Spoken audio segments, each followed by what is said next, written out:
All right.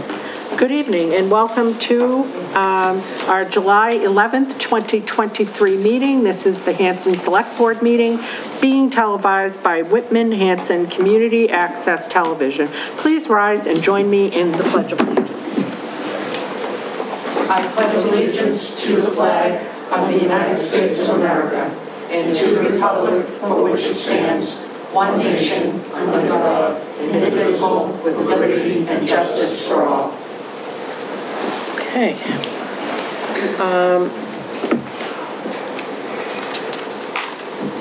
And I have here a moment of silence, and just one moment. I've got the piece, but it wasn't immediately. Okay. And I hope you will join me in a moment of silence for Russell King, who passed away very recently. He was our former chief of police. And Russell L. King, Jr., age 74, a resident of East Bridgewater, Massachusetts, passed away on Saturday, July 1st, 2023. Russell was born on the 14th of February in 1949, and he spent his childhood in Hanson. He was the son of Russell L. King, Sr., who passed away, and Marie I. King, who also passed away. His wife, Nancy King, as well as his daughters, Laurel King and Tracy King, are among many who will remember him after his passing. So if you will join me in a moment of silence for former Chief Russell King.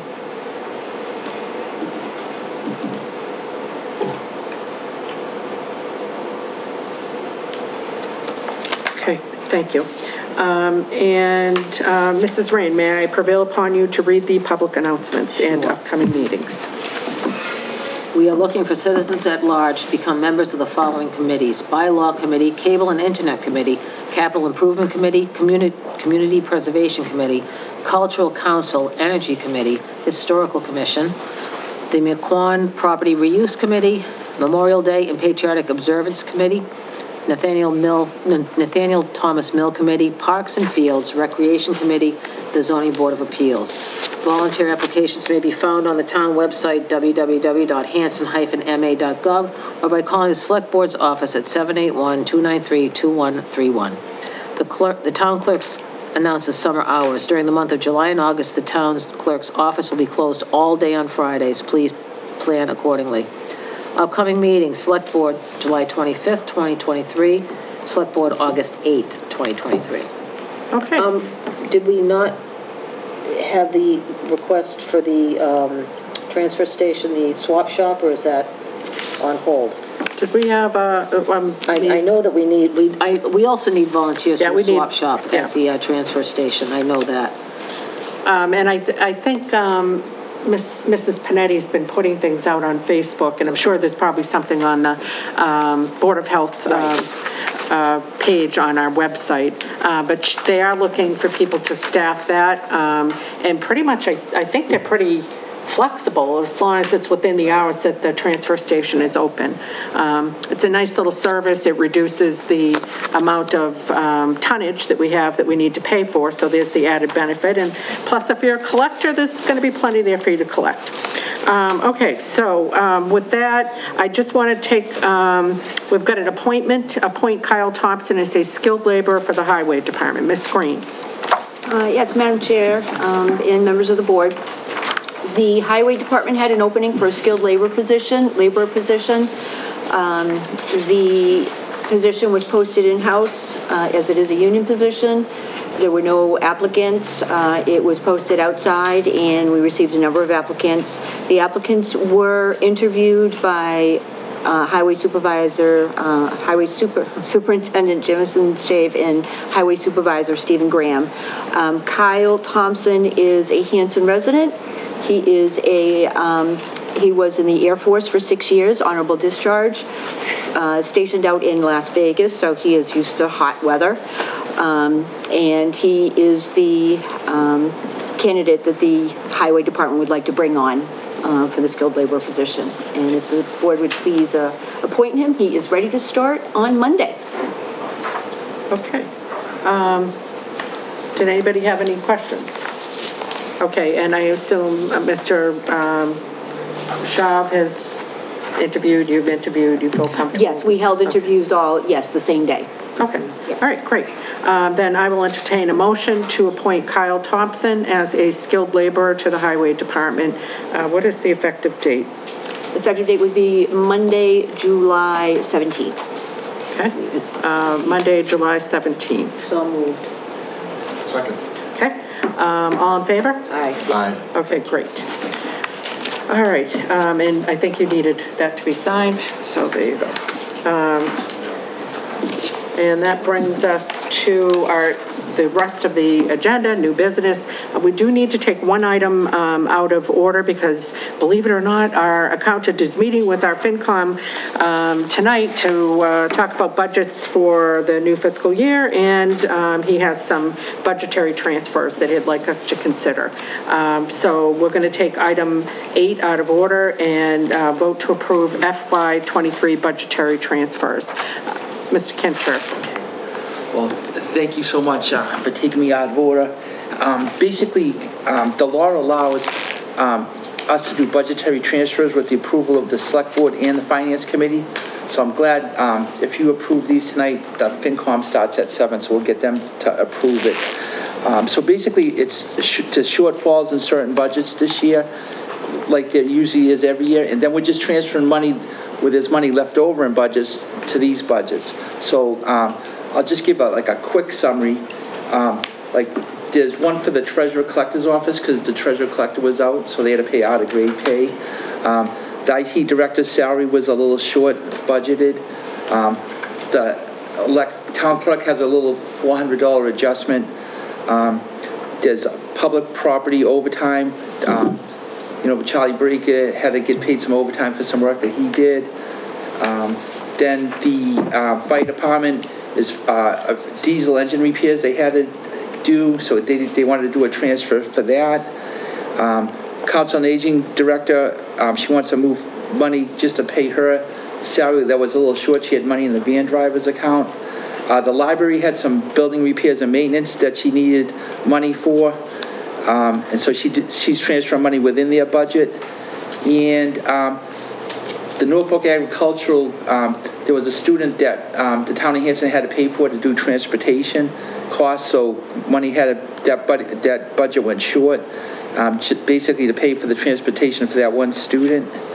And last, the highway department has a $3,000 transfer because I guess it was an accident and a traffic light needed to be repaired, and Jameson needed to do that. So what you have in front of you is just all the line item transfers in one form. We just transfer money from one budget to another. And if you approve that, we'd be able to get the FinCom to approve it, and then I'll just be able to make the budgetary adjustments. Okay. Ms. Green, I don't know if I'm having difficulty adding this up, but $29,000 is for the Norfolk Agricultural Transportation for one student? I can't really go into the details of it, but yes. Okay. Yes, we were required to pay transportation for this one student at this cost. Okay. And is it, I think that there's something in what was currently being discussed in the House or in the budget that changes something to do with the vocational transportation. I don't know if it would impact this or not, and I know you can't get into details, so I'll just, did anybody else have any questions about any of these? The only question I have is, this doesn't affect the budget it's getting pulled from in a negative way? No, not at all, no, because we processed the last warrant today for expenses, so the budget's kind of finalized, no. Right, okay.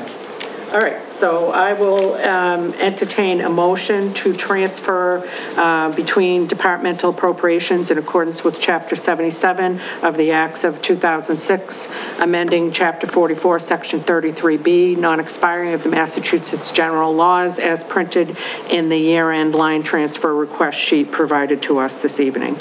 So moved. Second. And I should mention in the total of $84,735.94. So I have a motion, and did somebody second? Yep. Okay. All in favor? Aye. Aye. Okay, great. All right. Thank you very much, Mr. Kincher. Thank you. And please give our brethren in FinCom our regards. I will, yeah. All right. Hopefully before 7, I get a chance to watch a little of this. Sure. Okay, thank you. Do we have Mr. Abrams with us, or he seems to be fading in and out? Nope, he's there. Okay. Welcome, Mr. Abrams, and thank you so much for sitting through that somewhat dull but necessary exercise. We appreciate you taking the time to meet with us tonight. So just so that everybody knows, Mr. Abrams has been hired to speak to the select board about the wealth method, how it is determined, and a host of other things. And I know people feel extremely passionate about this issue, well, some people do. And we hope to get a lot of our answers from the presentation that Mr. Abrams is going to do tonight. We do have a significantly large agenda, so we're not going to spend huge amounts of time on this tonight, and we're also not going to relitigate statutory versus wealth method and why we're here or how we got here. We're here tonight to learn about the wealth method and what that means. And if people have got questions after our meeting, then we'll be more than glad to collect those. Ms. Green can collect them, and we'll circle back with Mr. Abrams and hopefully get those answers. All right, Mr. Abrams, we'll turn it over to you. Any questions at all? Thank you, Madam Chair. Can you hear me? Excuse me. Yes, I can hear you.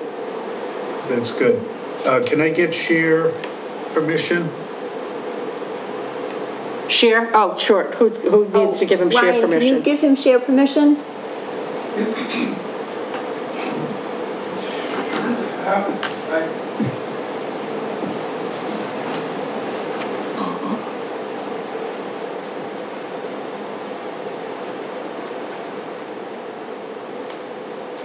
Oh, you gotta make them. Share at the bottom?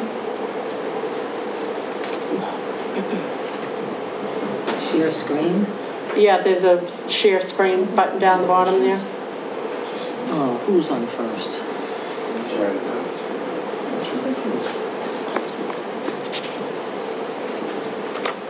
I think you have to make him a co-host. I think you make him co-host. I think you have to make him a co-host.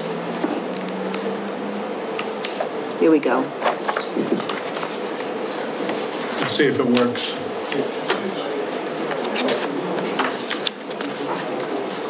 If not, then he had to go down to share options. Is it working? Nope. You have to make him a Not yet. co-host. I think we have to make him a co-host. What are you saying, Ed? I think if you click on the 3 dots there, it doesn't make him a It's going co-host. into a different place. It's not going back. into This is the money treasury. that they didn't spend, right? I know, what are you reading there? The year-end line transfer request.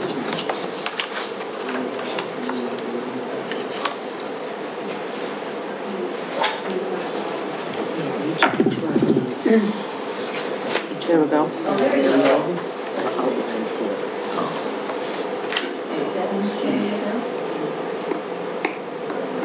Do you see the PowerPoint?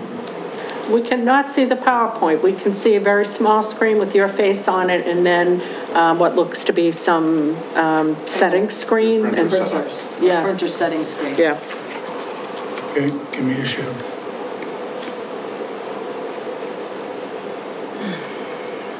How about now?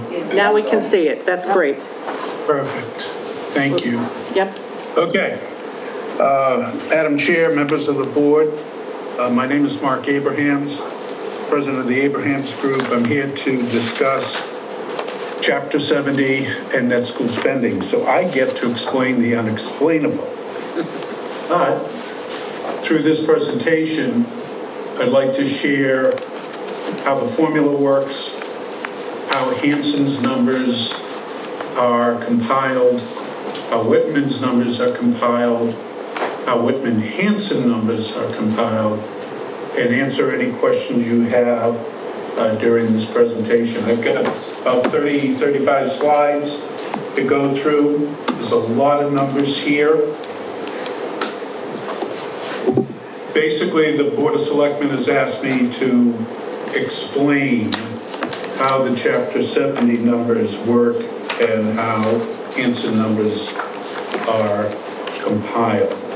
Whenever I do this, and I've done many, many presentations on Chapter 70 and net school spending, I am the co-author of the first Foundation Budget Review Commission's report, and I've taught the formula since said reform first came out in the early 1990s. So, the agenda is to look at Chapter 70, the trends, to explain to you the foundation formula.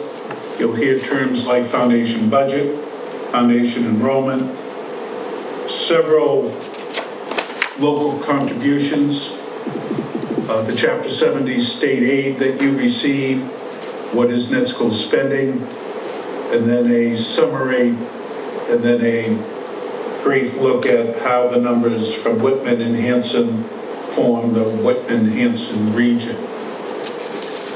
So please, as you have questions, just unmute yourself and ask me as we go through this. The goal of the Chapter 70 formula is to ensure that every district has sufficient resources to meet its foundation budget. That's a technical term. We'll explain that as we go through this. Through an equitable combination of local property taxes and state aid. So you're going to hear some terms tonight. Required net school spending is the sum of local contributions and Chapter 70A. The state issues two net school spending numbers. One that comes out in January called the preliminary numbers, and one that comes out once the state budget is approved, the final numbers. We're dealing with the fiscal 24 preliminary numbers, the numbers that were published back in June, as the state budget has not been finalized yet. The required net school spending must be greater than your foundation budget. We'll learn that the foundation budget is a target of expenditures, and your required net school spending, again, the sum of your local contribution in Chapter 78 must equal or exceed the foundation budget. The district can spend as much as it wants on education. The state is calculating a minimum local required contribution, which is based on your wealth factors. So Whitman and Hanson as towns are non-operating districts. They send their students to the Whitman-Hanson region. So we're going to be talking about the Whitman-Hanson region at the end of this presentation. Understand that the foundation formula is a municipal-based formula. So we have to understand how Hanson's numbers come about, how Whitman's numbers come about, to then form the region. The fiscal 24 budget is based on the Student Opportunities Act, so it's another technical term. It's providing over $6.5 billion in education funding. $586 million increase over fiscal 23. The Act establishes a new foundation budget rates in 5 areas. So there are 11 foundation budget line items. 5 of them, as you see here, have been increased by the Student Opportunities Act. And House 1 includes rate changes above inflation towards the goal, towards the Student Opportunities Act goal. And fiscal 24 is the 3rd year of 7 of the Student Opportunities Act. House 1 also sets the low-income threshold in several ways. And the Act also increases the assumed in-district special education enrollment percentages. So what the Student Opportunities Act tries to do is put more money into targeted student populations, mostly students with disabilities, low-income students, English language students, and the like.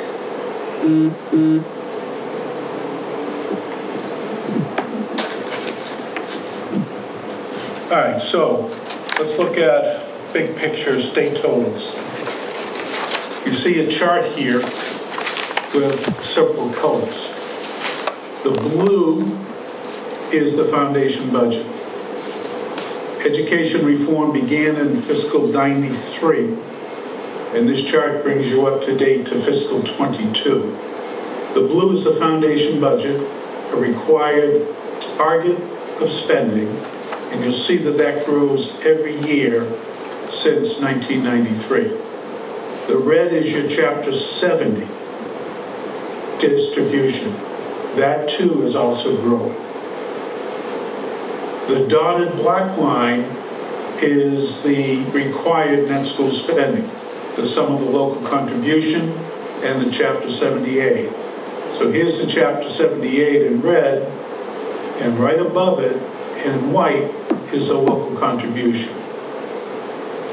And then the solid line is the actual net school spending. So we're talking about the required net school spending and how these numbers are calculated. Statewide, the average of actual net school spending exceeding the requirement is 28% for fiscal '22. That chart is supported by a lot of numbers. You'll see here from fiscal '08 to fiscal '22, the foundation enrollment, the foundation budget, the required local contribution, the Chapter 78, adding the required local contribution of the Chapter 78, you get your required net school spending, and then actual net school spending. And the state has this Excel spreadsheet workbook that will be expanded to go back to 1993 to give you your full education reform numbers, not only for the state, but for every district. So there's one for Whitman Hanson, and we'll be looking at that later. So some key terms that I'll be talking about tonight that is important to understand. The foundation budget, again, a target of spending, which is driven primarily by foundation enrollment. Students that live in Hanson that go to a public school, regardless of the public school they attend. They're part of your foundation enrollment. Hanson is responsible for those students on a financial basis. The local contribution is the amount of local appropriations required by the state to meet net school spending. There is a town-wide calculation, one calculation for each town in the Commonwealth. Then that local contribution town-wide is apportioned to the districts to which it belongs. So we'll see later how Hanson's town-wide contribution gets apportioned to Hanson and to the districts to which Hanson belongs. The Chapter 78 is basically the difference between the foundation budget and the local contribution. And then net school spending is the sum of the local contribution and Chapter 78. And again, the Student Opportunities Act is pouring more money into the Chapter 70 formula. So how does all this work?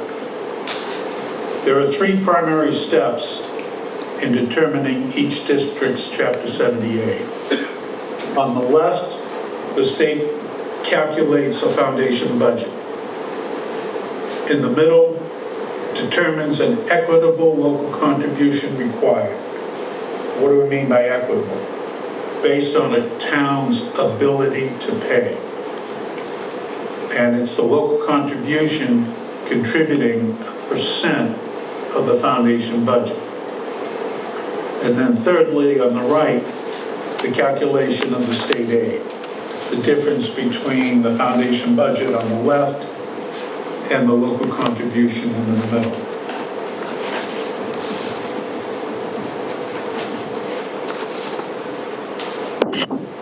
So Hanson, since it sends its students to Whitman Hanson, the foundation budget is essentially the vocational students from Hanson.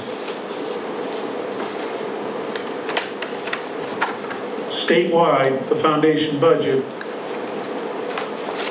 is funded 41% from state aid and 59% from town local contributions.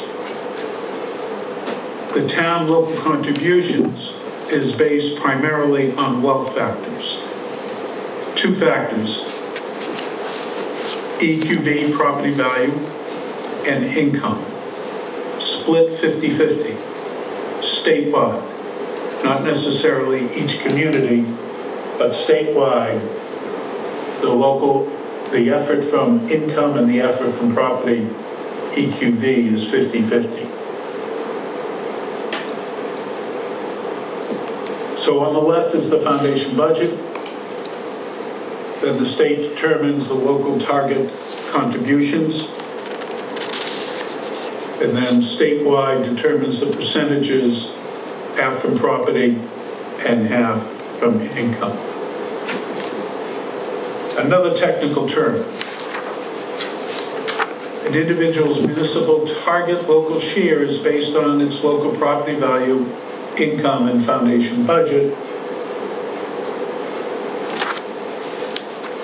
And the income plus the EQV equals what's called the combined effort yield. And the combined effort yield is capped at 82.5% of foundation. So what does this mean? Two things. To determine how much a community should be paying, we first look at the wealth factors, half from income, half from EQV, to determine the combined effort yield. And the second test is to take 82% of the foundation budget, and the state will take the lower of the two.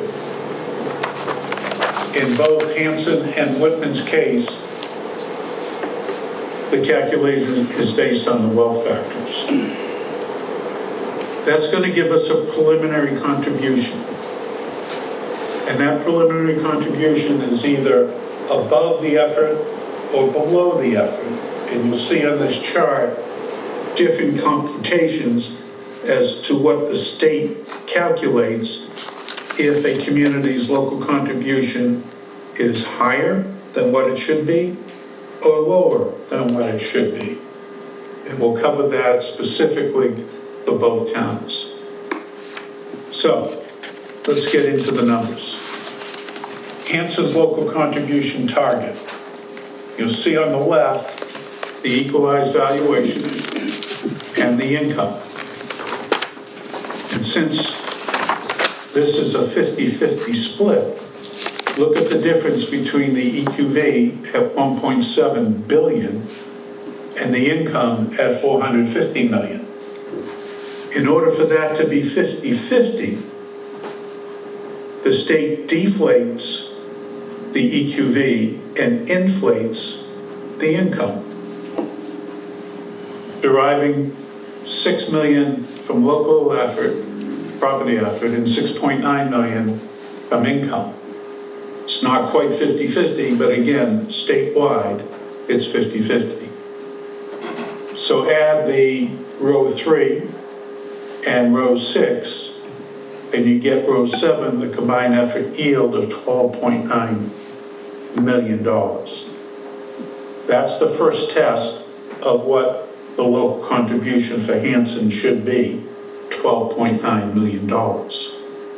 The second test is to take the foundation budget, 20 million, and take 82.5% of that, and it derives 16.8 million,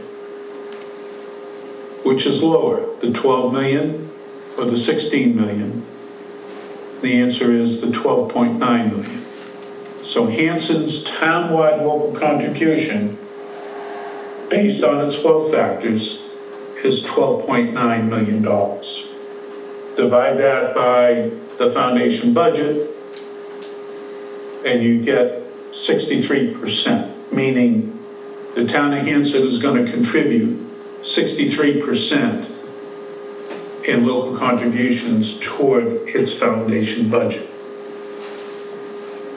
So this is one critical piece, how Hanson's local contribution is calculated by the state based on wealth factors.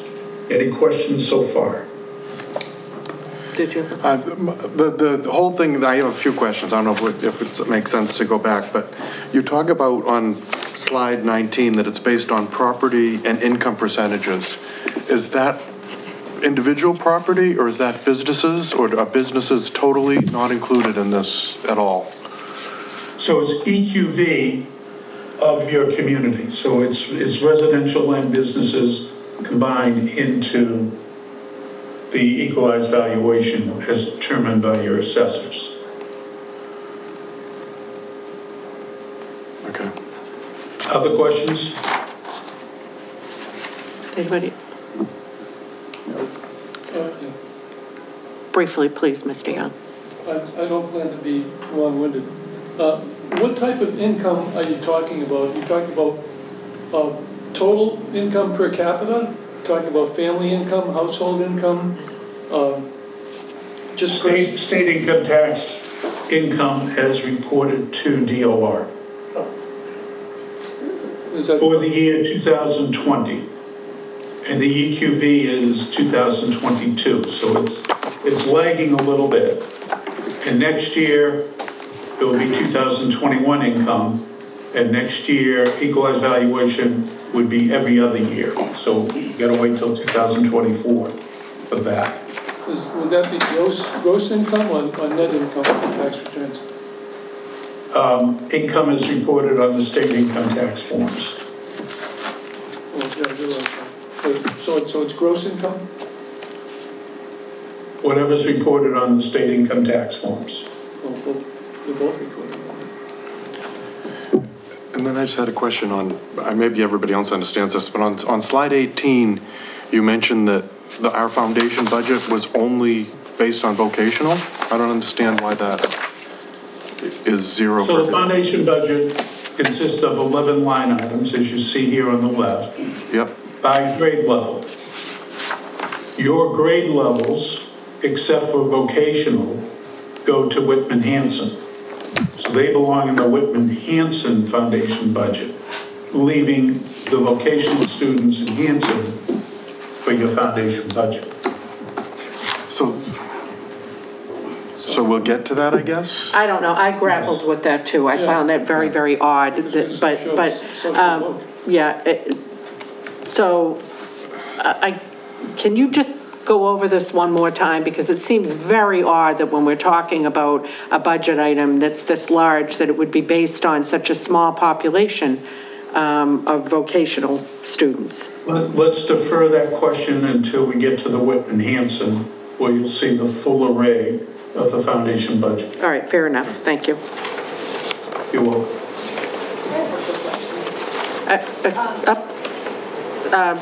I promise I'll be quick. Yep. So you had mentioned that it was both commercial and residential tax, which seems odd that Hanson is at 63.23, and maybe we're going to get to this, because Whitman has so much more commercial revenue than Hanson does, so I feel like that, like, they would be higher. Right, but Like it's, I said, remember, maybe it's we're gonna get to 50/50, that. it's income and property. So it's income. But it's, he said commercial income. No, income as in personal As in, right. income, Like and commercial property as in including commercial property. So it's not commercial income? No, this doesn't include commercial income, does it, It should. It should. Mr. Abrams? I think that's. When what you're most people talking hear. about income, are you taking commercial and industrial income into, isn't it per household? It's household income. Yeah, it's got nothing to do with the business income. So I guess then, again, I promise to be quick. That explains it. So, what, But it is taking in property, which is commercial, so, I guess the question is, Right. you're saying we're the wealthier town, but the town is individuals and businesses. You're talking Whitman and Hanson, but the businesses in Whitman, if you were to count those in, they're definitely Whitman as a town takes in more the money. properties in Whitman that are Yes. businesses are included. The Yes. income is Right. not included. It's the test is to see what the households can support. But I guess that's the problem, I think that's it's the problem. because it shouldn't be it sounds like it is, but it should not be based on household income. All right, he did say we were gonna the get to this when we get to the The Whitman Hanson wealthier part. town. I think that's why everybody's here, is the Ms. wealthier Green? town part. So just remember, he's explaining the formulas the state uses. Yeah. So, you know, this is not Mr. Abrams' formula. Oh, This no, is the definitely not. formula Yeah. the state uses based on the information that they receive from the DOR. Right. And when he's talking about commercial, he's talking about the EQV, the value of the property. All right, not we're income. gonna move on, Mr. Abrams, Yeah. thanks. Yep. Okay, so we've got this number here, 12,929,000, it's the townwide contribution. Now we're gonna portion that, or the state's gonna portion that, I'm sorry, jumping ahead. So this is the target, 12,929,000. Where are you toward that target? So this is the slide dealing with the increments toward the target. It starts with last year's contribution, 23, 11 million. It's increased by the growth factor. Again, the growth factor applied by DOR and given to DESI for this calculation. The growth factor is based on increases from one year to the other of certain municipal revenues. That derives an 11.5 preliminary contribution. So that 11.5 is compared to the 12.9. And you'll see that the 11.5 is lower than the target. So we jump down to here. How much lower? It's 1.3 million lower, which is 6.7% lower. So there are increments that are added to the preliminary, depending on how much lower a community is toward their target.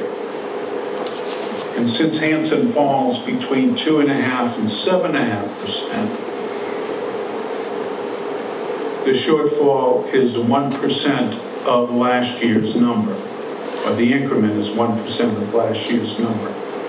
So we take last year's number, increase it by a growth factor, and then increase it by the 1% increment to get to 1 million, to get to 11,669,000. And that is your local contribution for fiscal '24 townwide. It is still 1,200,000 short of the target that we saw on the last slide. A quick question. Yeah, What Mr. types- Abrams, with all due respect, the questions need to come through me and I need to recognize them. Yes, Mr. Young. What types of revenues are included in the municipal growth factor? Are you talking about actual real and personal property taxes generated by the town in there? we're talking A, property taxes, Right? B, certain state aid revenues, and C, local receipts unallocated on page 3 of the recap sheet, other than enterprise funds. A quick follow-up, Madam Chairman. Yes, and then I've got, Mrs. Rain would like to ask a If the town question. goes through a significant override question, the Proposition 2.5, in which it generates, say, like $1.85 million more in property taxes just through an override, is that going to affect that number 14 over there significantly? I'm assuming that it would. It's going to impact it. However, there are formulas within the growth factor that level off increases so there are no spikes. There's probably 5 or 6 formulas in the growth factor that smooths out any increases or decreases to get more of a leveling of the impact of increased taxes, if that makes sense.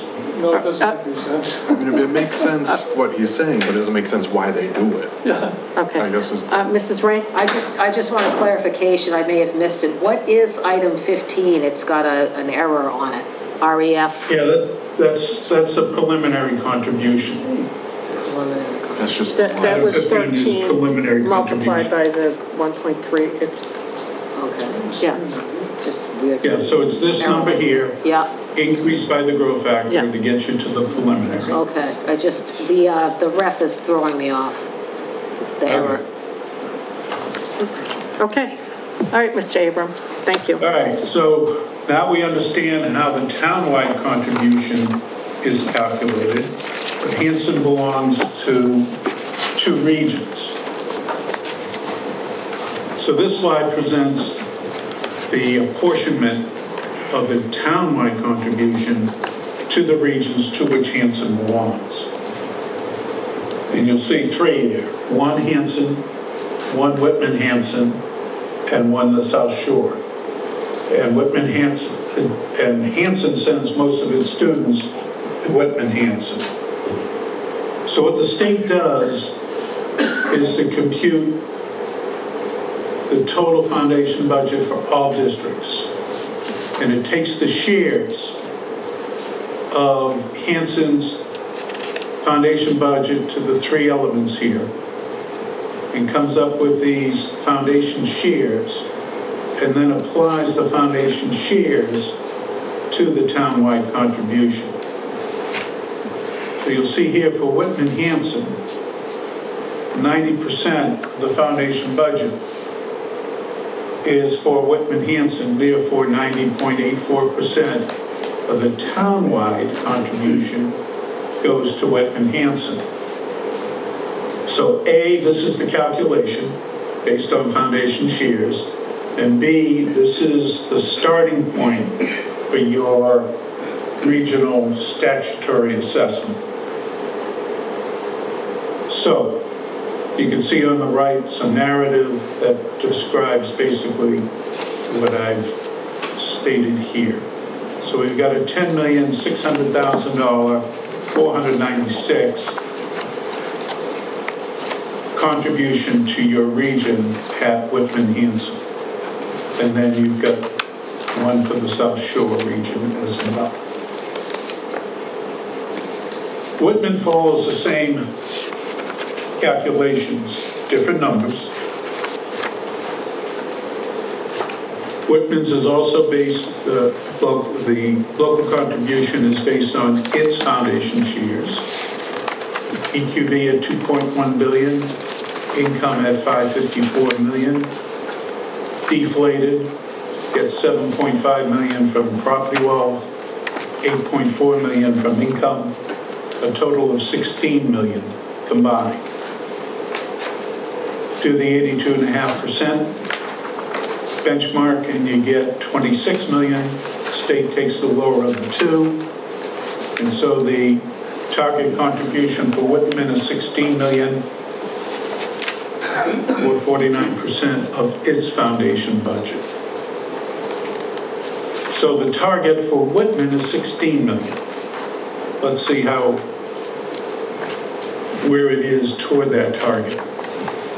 In 23, they contributed 13.3 million.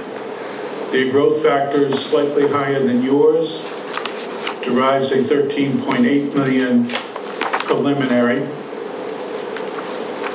The 13.8 million is less than the 16 million target. Thus, they have a shortfall, similar to your shortfall. It's 1% of their 23 contribution. So their 24 contribution begins at the 13.3, increased by their growth factor to 13.8, add the 1% of 133, gets them to $14 million. That's still 2 million short of their target. So there's a lot of similarities between the two towns, and you'll see those similarities when I combine these numbers together. So Whitman's target, 16.075. Their local contribution, $14 million.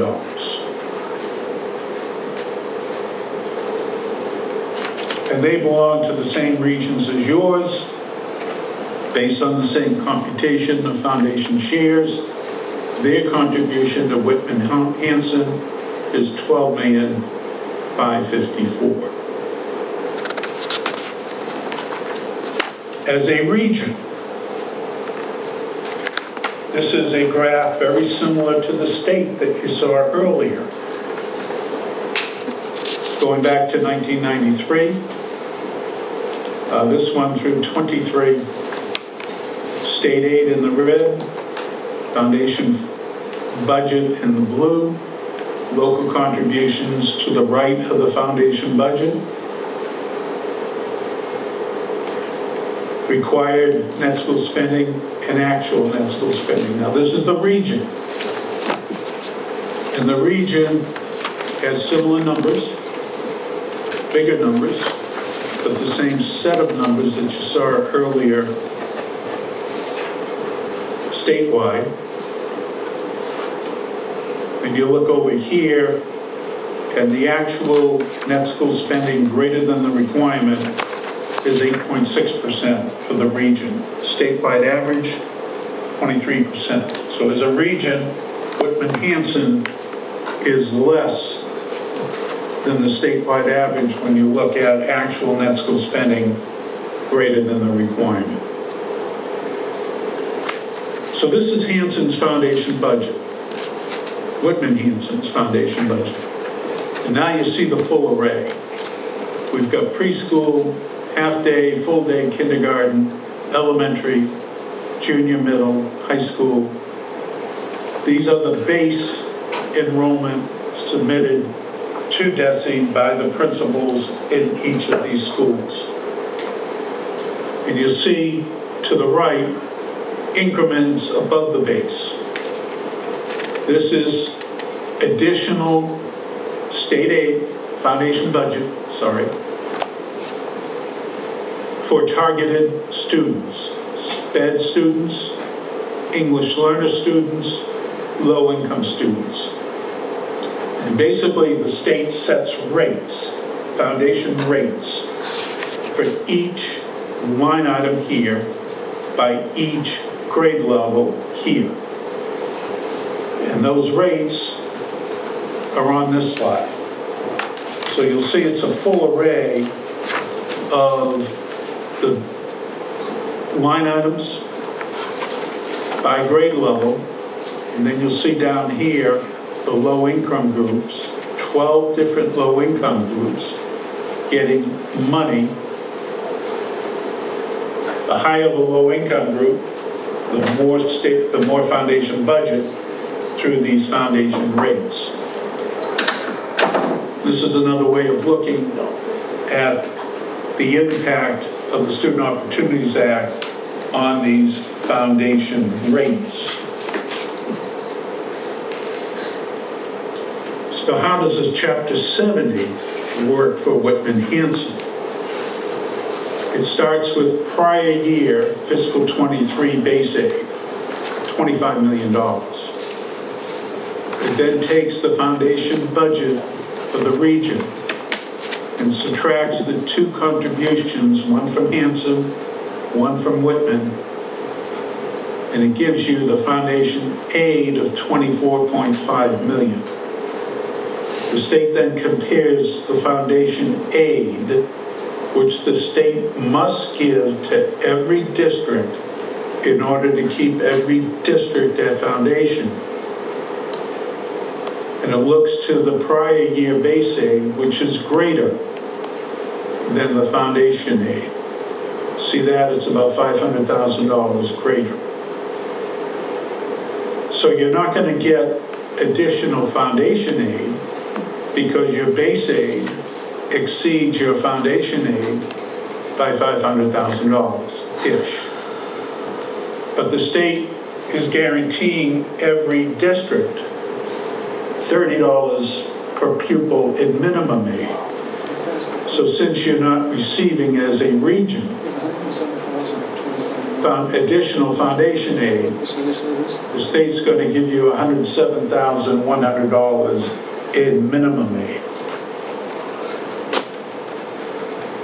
So you add that together, the 25,089 and the 107, you get $25,196,000 in state aid. A, your base aid from last year, plus your minimum aid for this year. So this is how the Chapter 70 distribution is calculated for your region. Did anybody have any questions about? I'll pause there for a minute. Okay. Okay. I think we're good on that, Mr. Abrams. Let's forge ahead. Thank you. Comparing last year, 23, with the preliminary 24 numbers, your region grew in terms of foundation enrollment, 128 students. Your foundation budget grew by $5 million. The two townwide district contributions grew by $1 million. Chapter 78 only grew by $107,000. Adding the $1,044,000 to the 107, you get $1,153,000 in increased required net school spending.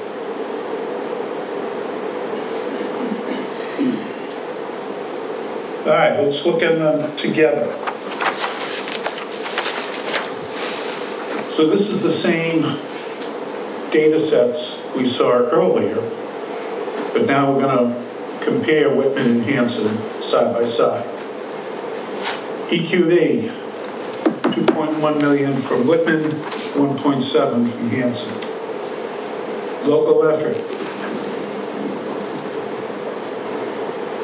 7.5, 6 million. Income, 554 million compared to 450 million. Combined effort yield, 16 million Whitman, 12 million Hanson. Foundation budgets, 32 million, 20 million. The maximum contribution, 26 million Whitman, 16 million Hanson. Target contributions, Whitman, 49 compared to 63 in Hanson. Target aid shares, 50 compared to 36. So here's your local target shares that we talked about earlier, and then the reciprocal of the state. The required local contributions.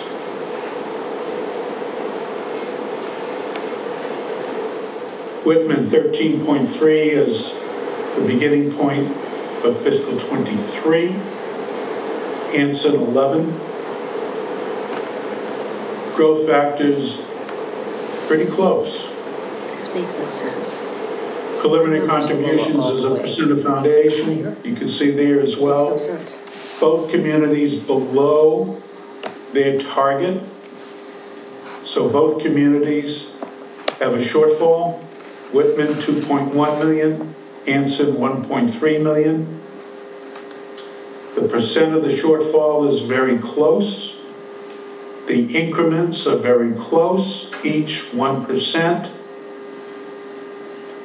And both towns have a shortfall after adjusting for the increment. Whitman, 2 million, Hanson, 1.2 million. And you'll see the required contributions. Whitman, 14 million, Hanson, 11 million.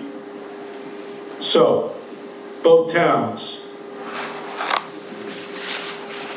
pretty similar growth factors, both below effort, both having shortfalls, basically the same percentages, and both having a shortfall after adjusting for the increment.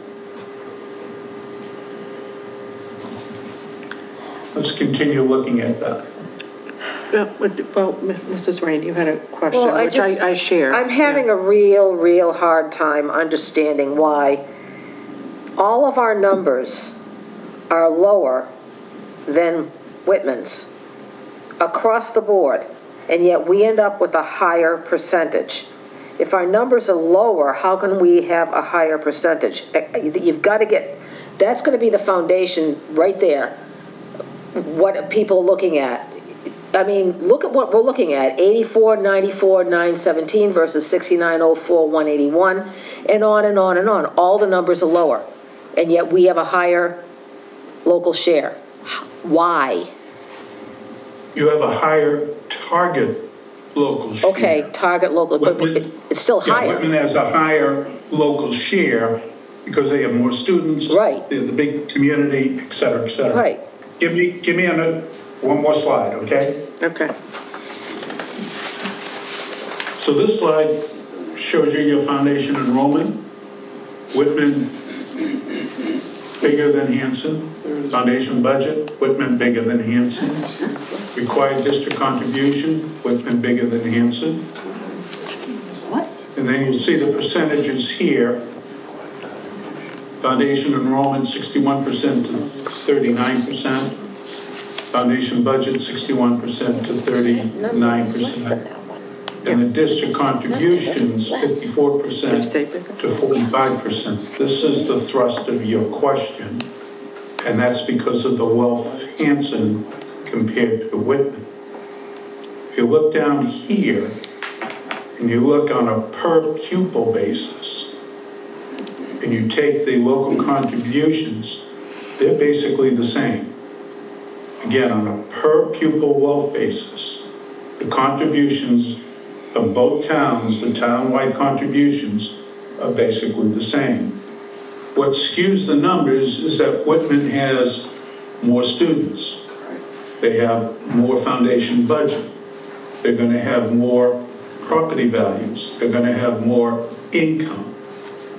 But when you strip it all down and you look at the wealth factors, the state believes Hanson is the wealthier community based on its wealth factors. And that's And then the when you whole, look on that's the crux of the whole issue, is this doesn't show us why the state thinks that we are the wealthier town.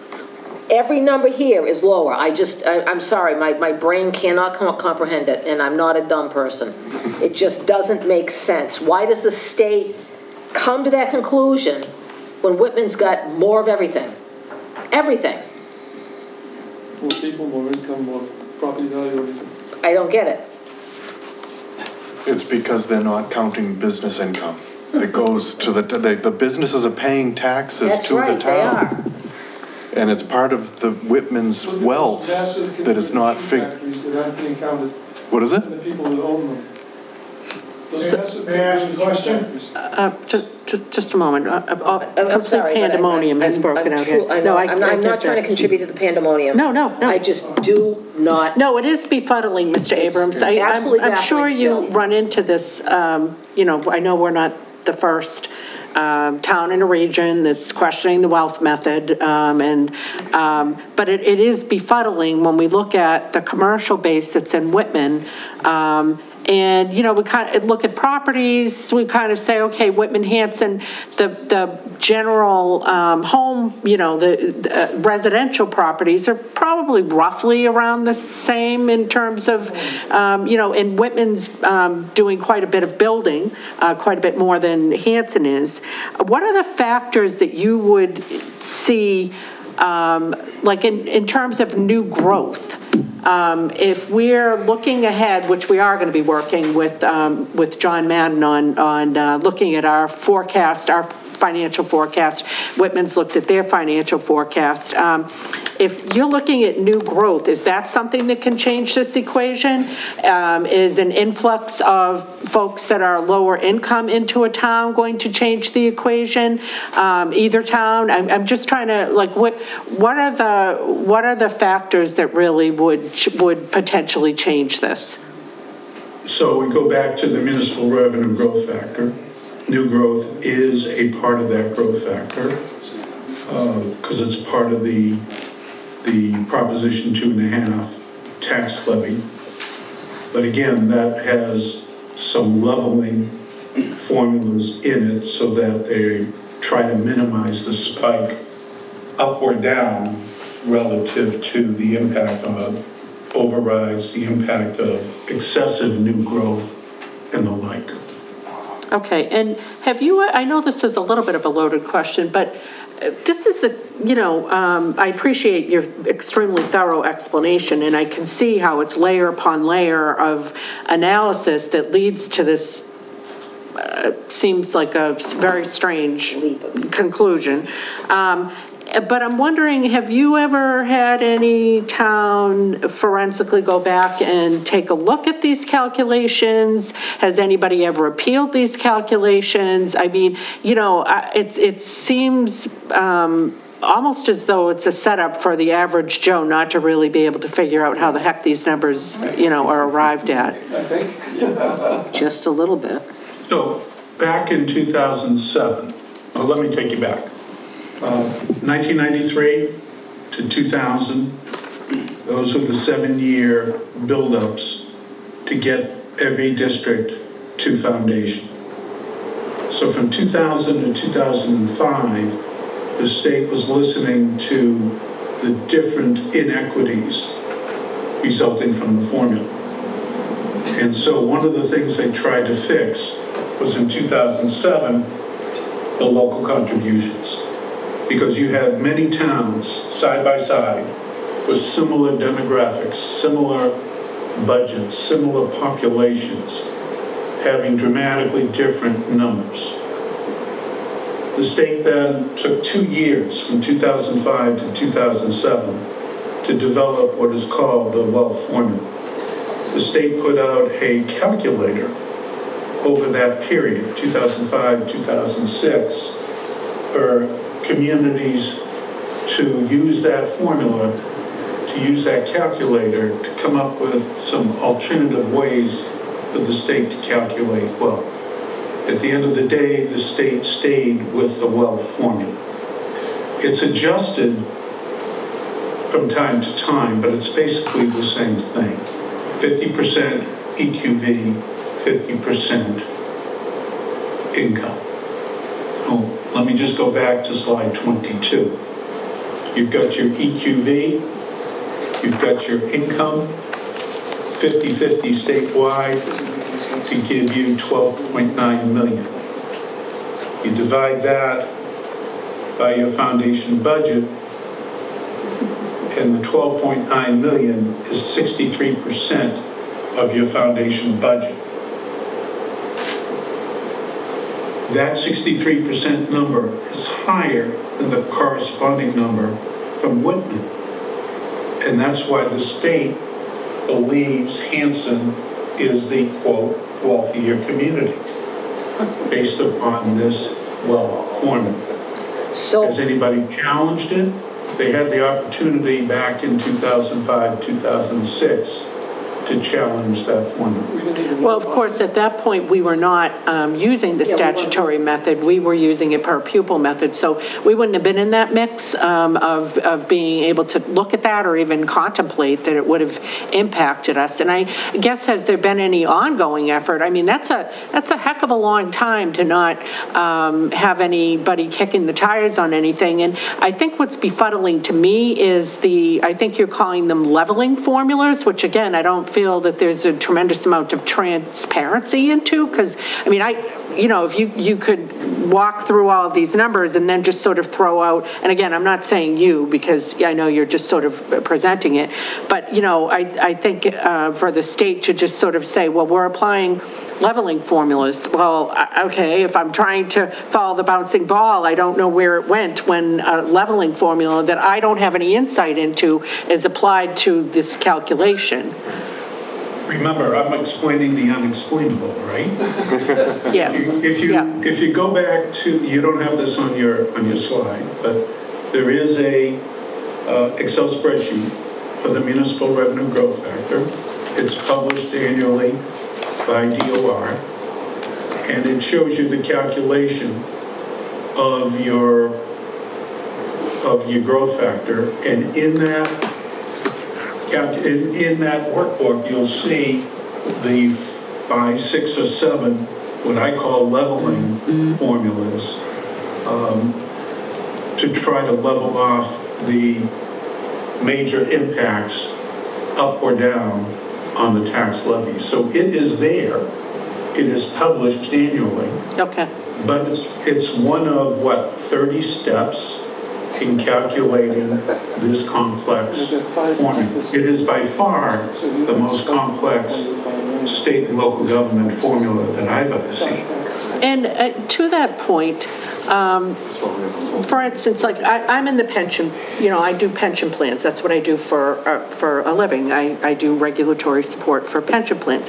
Mistakes happen all the time with calculating pension, payments. It's no matter how much you automate it, no matter how much people are educated, it's complicated stuff. This is complicated stuff. And so I guess I'm asking you, have we ever had anybody appeal or forensically go back and take a look at a calculation, or is everybody just sort of taking it on the chin and whatever we're told it is, then that's what Big Daddy says? Yeah. The state 2 years ago, 3 years ago, solicited comments, ideas on changing the Chapter 70 formula. I believe on the state's website, there are reports. I could bring up the website, or Lisa could show you that website. I can get the link to her tomorrow, and you'll be able to see what certain communities have submitted to the state to change the formula. Now, is that appealing? I wouldn't call it appealing, but it would be based on their numbers, trying to make the formula more equitable from their perspective. Okay, so I'd say maybe trying to influence what that ultimately. That's a good term. Okay. That's a good term. Okay, and I'm sorry, sir, it just occurred to me that I That's fine. went around the world and back again. If you don't mind just mentioning your name and then, It just seemed like, Yeah. I'm Steve Coleman. okay. Oh, I met you, Steve, I'm yes, certainly- yeah. I'm certainly oversimplifying things, but again, as Ann pointed out, I see all the figures large on the Whitman side, and the only factor that changed the outcome was number of pupils, number of students. So, I don't know, but I don't understand. It's like, looks like it comes down to that, like it's all those numbers are averaged upon the student. It's just, And it must be oversimplifying. is it because I did my share, I had 4 kids. Right, you did. Thank you. Is it because we managed to run a town without a lot of commercial tax support? I mean, in a way, it just seems like we're being penalized hard for not having this large commercial base that Whitman has that doesn't exist in Hanson. We don't have it. All we have are people paying taxes. But somehow we managed to do it, but now I think we're being penalized for that somehow, because we don't have all this other contributing income coming in. They have more kids, they have more housing, they have more everything, and business, and we're the wealthier town. It does seem strange that, that somehow the revenue from the businesses is completely not contemplated in the formula. You know, it just seems extremely strange, right? Because the commercial base is contributing taxes, and they'd be part of what would be contributing the taxes to whatever, you know, we're required to spend on the schools. And again, I'm not saying like, you know, tax businesses out of business, but you know, it's just strange that it's not factored in at all. That's the difference, I think. Yeah, it is. It's a huge difference. This is more therapeutic than questions, I guess, Mr. Abrams, at this point. I'm sorry, we've like devolved to like a group therapy session, but. No matter what, until this is answered logically, it's going to remain an open wound, I think, in the whole budgetary process. Well, the thing is, honestly, Mr. Abrams, until tonight, at least I was not 100% clear about the role that commercial, you know, the commercial property played. So I think that's, if nothing else, we've definitely gotten that out of this conversation. Mr. Young, and then Lastly, the worst part of it, Wendy. is one of the key factors is basically your real and personal property taxes, and that $1.85 million override, a good portion of which was caused by the so-called wealth factor of 1.6 million between what we were paying as a percentage of pupils and what we're now paying because of the wealth factor. We passed a $1.85 million override, a good portion of which was because of that, but yet we don't get the full credit for the 1.85. And there's 5 various factors that go to basically leveling that thing up, so you don't get a spike on it, so you don't get the full credit for it. It's all about leveling. Yeah, leveling and equity. Yes, Mrs. Lynn. So a couple slides back, there was the comparison, and I think it said that, like, Whitman was like, what, 5.44, and we were like 4 something. So I guess my question is how, just based on, it might be one more back. That one? So line 4? So, yeah, 544 and then 450. So if those are the numbers, I guess I'm just wondering how Hanson is considered a wealthier town when clearly the numbers show otherwise.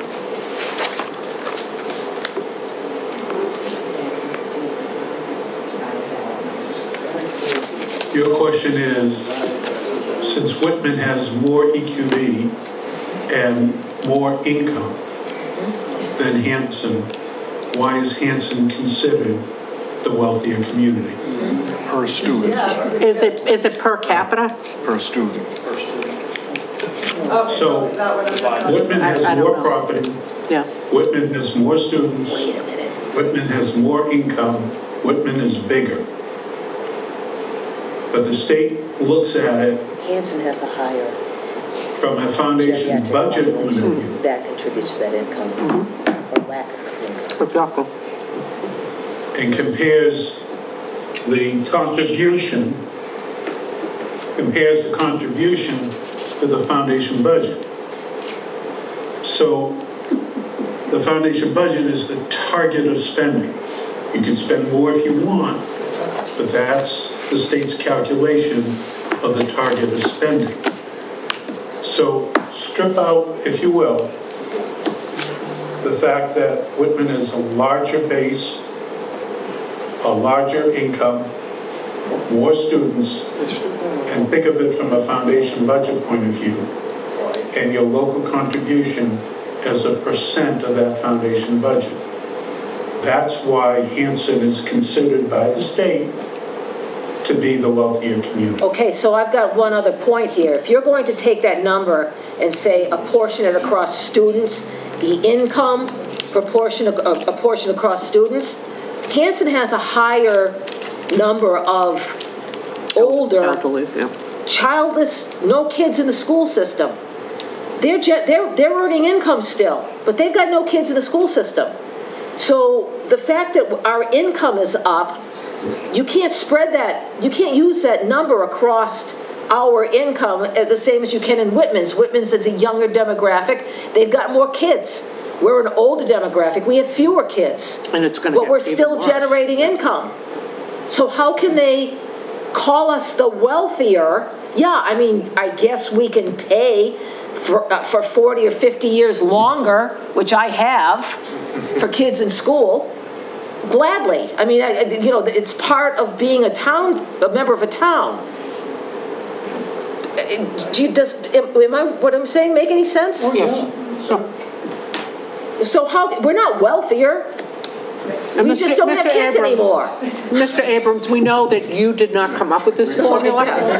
So, I get it, but yeah. Madam Chair. I'm sorry. Did you have any questions? There was one on the floor. I'm sorry? There's a question on the floor. Yes, yes. I'm sorry. Two, actually. Stacy Sabe, what I'm wondering is, can we see that one formula that they magically came up with Hanson being wealthier? There's this foundation formula, and I guess I missed all of that. There's one particular formula out of a group of formulas. It's not that easy. Well, I wanted to. We all do. Like that, maybe if, because I'm on accountant, my husband is, if there was what formula in that foundation formula did they use? That's what I would like to know. Is that something Somebody we came go up back with to? it. And Can we request that as a future? If he wants to. Is that a question we can have Mr. Abrams get back to us on? Yeah, absolutely. Okay. thank you. Yes. All right. Any other questions? No. Mr. Abrams, this has been extremely helpful and again, therapeutic, and I apologize for the, I'm sorry. maybe a little bit of vitriol heading your way. It certainly wasn't Not your personal fault. at all. It's a very emotional subject, and one that, we're still grappling with because it's fairly fresh that we moved to this statutory method, and we really didn't fully understand what was happening at the time that it was being done. We knew that we were being required to move to that, but we didn't fully appreciate how this was calculated. So this has been super helpful. Any last, okay. All right, great. Thank you so much, Mr. Abrams. We appreciate it. And Lisa may get some questions that she's going to circle the wagons with and reach out to you and see if we can get some answers. Madam Chair, thank you for the opportunity to try to clarify this, and I hope I can assist you in the future. Thank you very much. Take care. Thank you. Thank you. All right. Can we have a recess? I need to. Okay, I'm being asked to have a brief recess, so we'll take a brief recess, and we'll come back at 7:23 or so. All right, good evening, and welcome back to our July 11th Hanson Select Board meeting. And we have got quite a jam-packed agenda. And we just finished with the Mark Abrams Chapter 70 Net School Spending presentation. And along those lines, you may or may not recall, several years ago, we had voted to do a forensic audit of Whitman-Hanson Regional School District. And we tried several times to issue RFPs for the forensic audit and really wasn't able to get anybody to take that up. But Mr. Kinshirf actually knew Mr. Abrams, and while this discussion of the Chapter 70 funding was coming up, he said to Mr. Abrams, gee, I'm surprised you never responded to an RFP. And he said, well, I'd be willing to do a forensic audit. And clearly, he has the knowledge that we would need. But I think, Mr. Kinshirf, you just wanted to briefly talk to us about if we move forward with the forensic audit. And I did mention to Ms. Green this board had voted to do the forensic audit, and town meeting had voted to allocate money based on a partnership with Whitman that I'm not sure is still there because, you know, Mr. Lamartina's not there, so we'll have to revisit and ask about that. Maybe you could reach out to Mary Beth and see, you know, where they're at on that. I know they had allocated money, but I don't know if they've spent it since then or not. But that said, I think we'd want to know what Mr. Abrams would charge if we were to go it alone. And then we'll have to make a decision whether we want to proceed with it if going it alone. It doesn't make a lot of, I mean, I would think that Whitman would want to partner on this because we're both, end users of the Whitman Hanson school system, and we're funding the school system, so I would think that they'd have a vested interest in it as well, but I just don't want to presume. But I know you wanted to try to get some focus from us on sort of what to focus on should this forensic audit come to fruition. Right, because the original RFP is like everything but the kitchen sink, so, I mean... Which might have been why nobody responded. Yeah, it would have cost like $120,000 to do it. So he had a bunch of questions, and I responded to him. And, I basically came up with like some bullet points, and I just wanted to share them with the board and to see if there's anything that you'd like him to look into. So basically, this wouldn't be really an audit. It would be like a agreed-upon procedures engagement. Like, this is what we want you to do, Mark, and send us a report. He's actually, he did a good job in another report that he did in another town a few years back in Braintree. But in response to his questions, I was thinking that,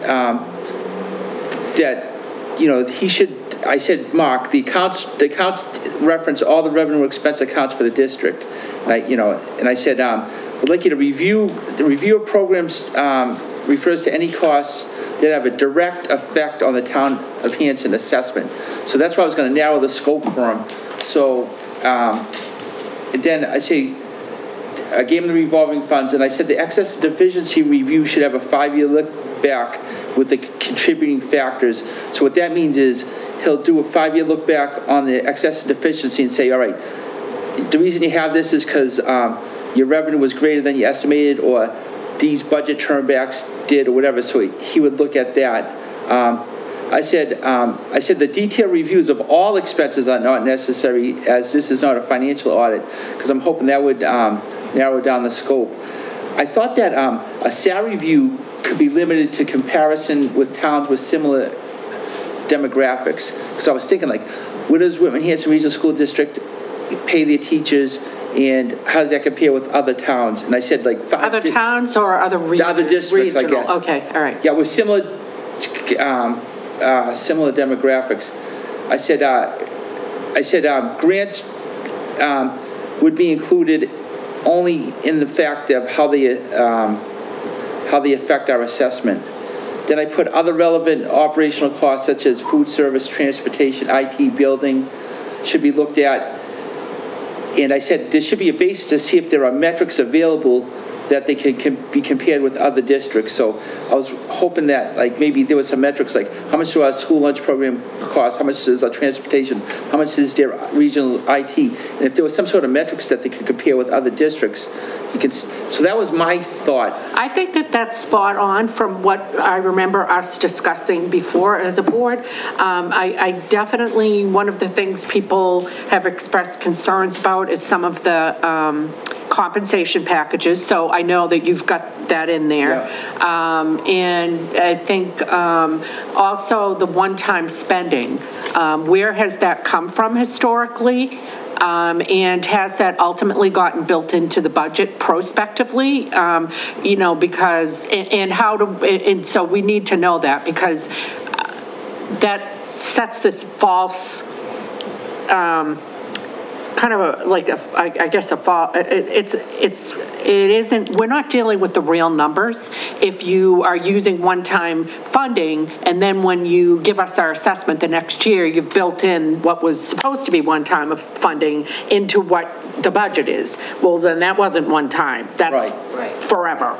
Yeah. It's evergreen. So we, again, you know, I understand why one-time funding needs to be used, but I think we need a little bit more clarity about what's happening with that. Is it getting pulled back out the next year, or is it being kept into the budget, and then we're getting assessed that difference? So I think those are the major things that we, and then I think the other thing that I've had a few folks ask me about is, are we able to tick and tie when we're asked for appropriations at town meeting for, let's say, upgrading an IT system? I'm just making this up, you know, whatever, fill in the blank, whatever the project is.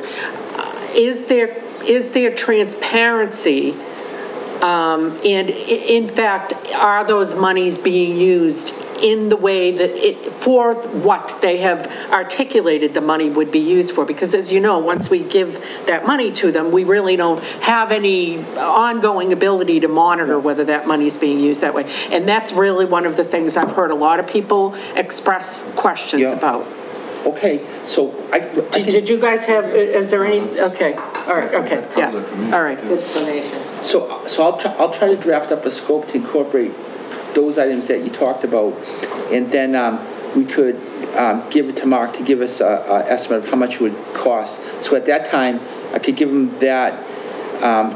What do you think about the ideas with the districts with similar demographics and compensation? I think it will probably end up being like Dayton, Rehoboth, and, you know, because, Freetown is another one. Yeah. Yeah. So, he'll be able to find those, because I know when we first moved to statutory, we were looking at a lot of those types of things. Did you want us to take a vote on that? Just so that you have clarity that that was our vision and that's what we're hoping to. Yes, that would be nice. And then, all right. I will entertain a motion to have Mr. Kincherf approach Mr. Abrams with the scope of work that we just discussed tonight. So moved. I'll second it. Okay. All in favor? All right, great. Thank you so much, Mr. Mann, for your patience. I'm sorry, we've gone around the world and back again. Are you going to make us feel better?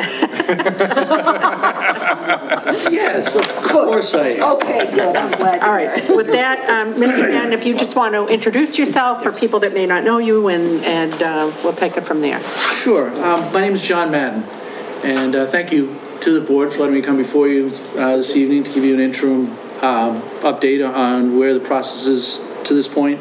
And also thanks to Ms. Green for asking me to embark on this project. And hopefully with the confidence that I'll be able to provide a document to you at the end that will be a document that will be a living document, a working document, and something that you can use moving forward. As you may or may not know, the overall scope of the project was to analyze the financial position of the town, the stability of it, looking back to see where you've come from that's brought you here today, and if we continue those trends, where you'll be 5 years from now. Perfect.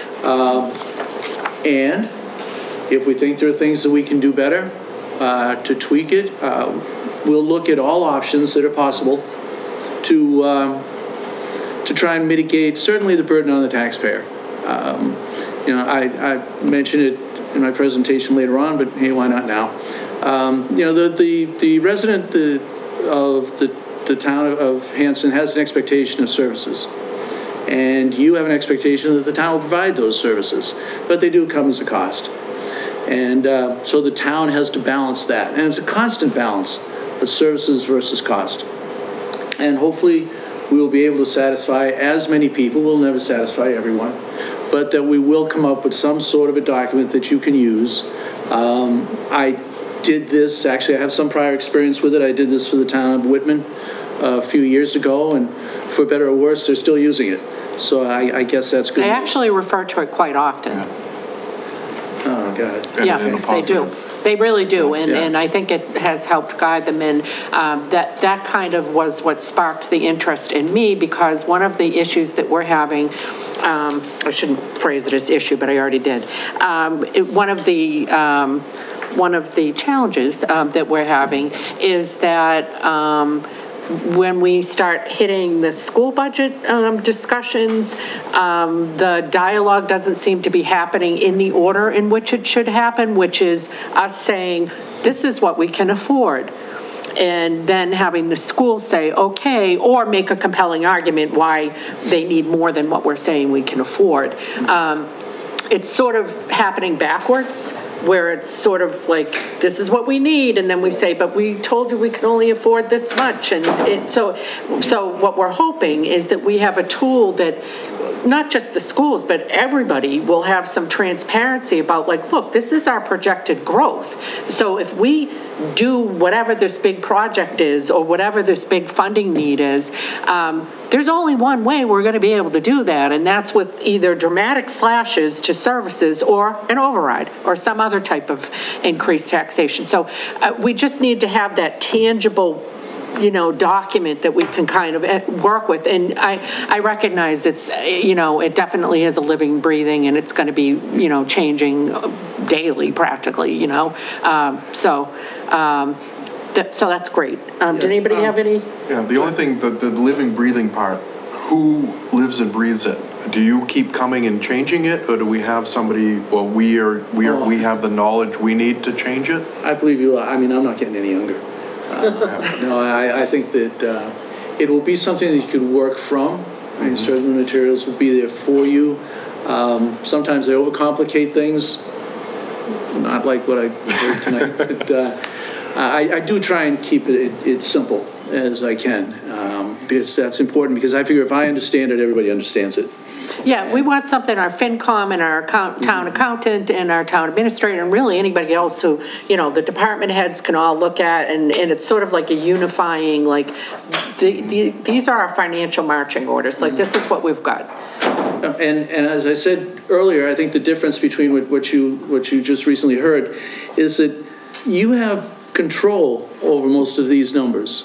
As a board, the committees, the residents in town, they have a say in the direction that you want to go in, given the information that perhaps they've never had before, and that the fact that their actions have a reaction. And I think that that's important. One of the things that I did pick up that you had mentioned about school transparency, and I don't want to speak out of school because I'm not going to pretend that I understood everything that was presented earlier, because I didn't. But one of the things that you're going to be able to come out with is, what is the town's minimum contribution? Yeah. And what is the town appropriating?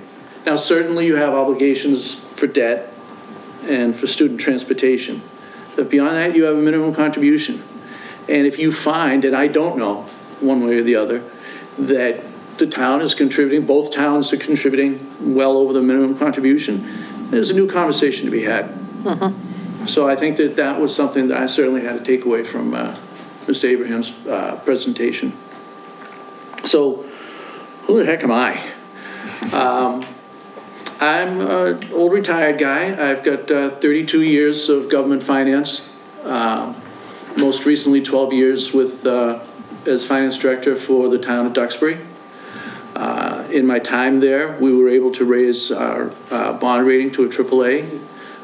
We built a $128 million school. And I think overall, between building a strategic plan like this and developing the types of financial policies that go along with it in order to reinforce the strategic plan that you have, I think that all ties in. You're not done building, you're not done renovating, you're not done doing big projects. And the better you can position yourselves for the better interest rates, for the better conditions in borrowing, then the better off the taxpayer is going to be, because they're going to pay less. And that's ultimately it, because if the taxpayer can pay less and you can still provide more services, it's a win-win. Perfect. Yep. So, enough about me, because really that's all about me. I've had a chance to to work with a couple of departments so far, certainly Ms. Green and Eric, with regard to pulling together documents. For all intents and purposes, you have a relatively new staff. Eric, I believe, came in December? January. Oh, so even younger. And, Ms. Green came in April of '21, so there's turnover. There's not that continuity of documents, which makes something like a strategic plan even more important, because they've done a great job of pulling together the information that I need to prepare the where have we been and how did we get here. But it's not always been easy, because it's been in different hands as we've gone through it. But they've been a huge help, and I've appreciated it very much. So I just want you to know that going forward. But so since 2021, the town's made a concerted effort to make managerial and staff compensation competitive, thereby being able to attract and retain talented people. You're competing against the South Shore, you're competing against Eastern Massachusetts. You are competing for the best and the brightest. It's how you get where you are. These positions have included treasurer collector, assessor, and town planner. Additionally, the town has bolstered certain positions of responsibility to reflect enhanced workloads. The town's building positions, conservation, veteran services, and IT. They've been elevated from part-time to full-time, some from shared, which never really works out that well. It shared doesn't. It sounds positions, great, but it just to doesn't. actually making them autonomous and responsible to one master, for all intents and purposes.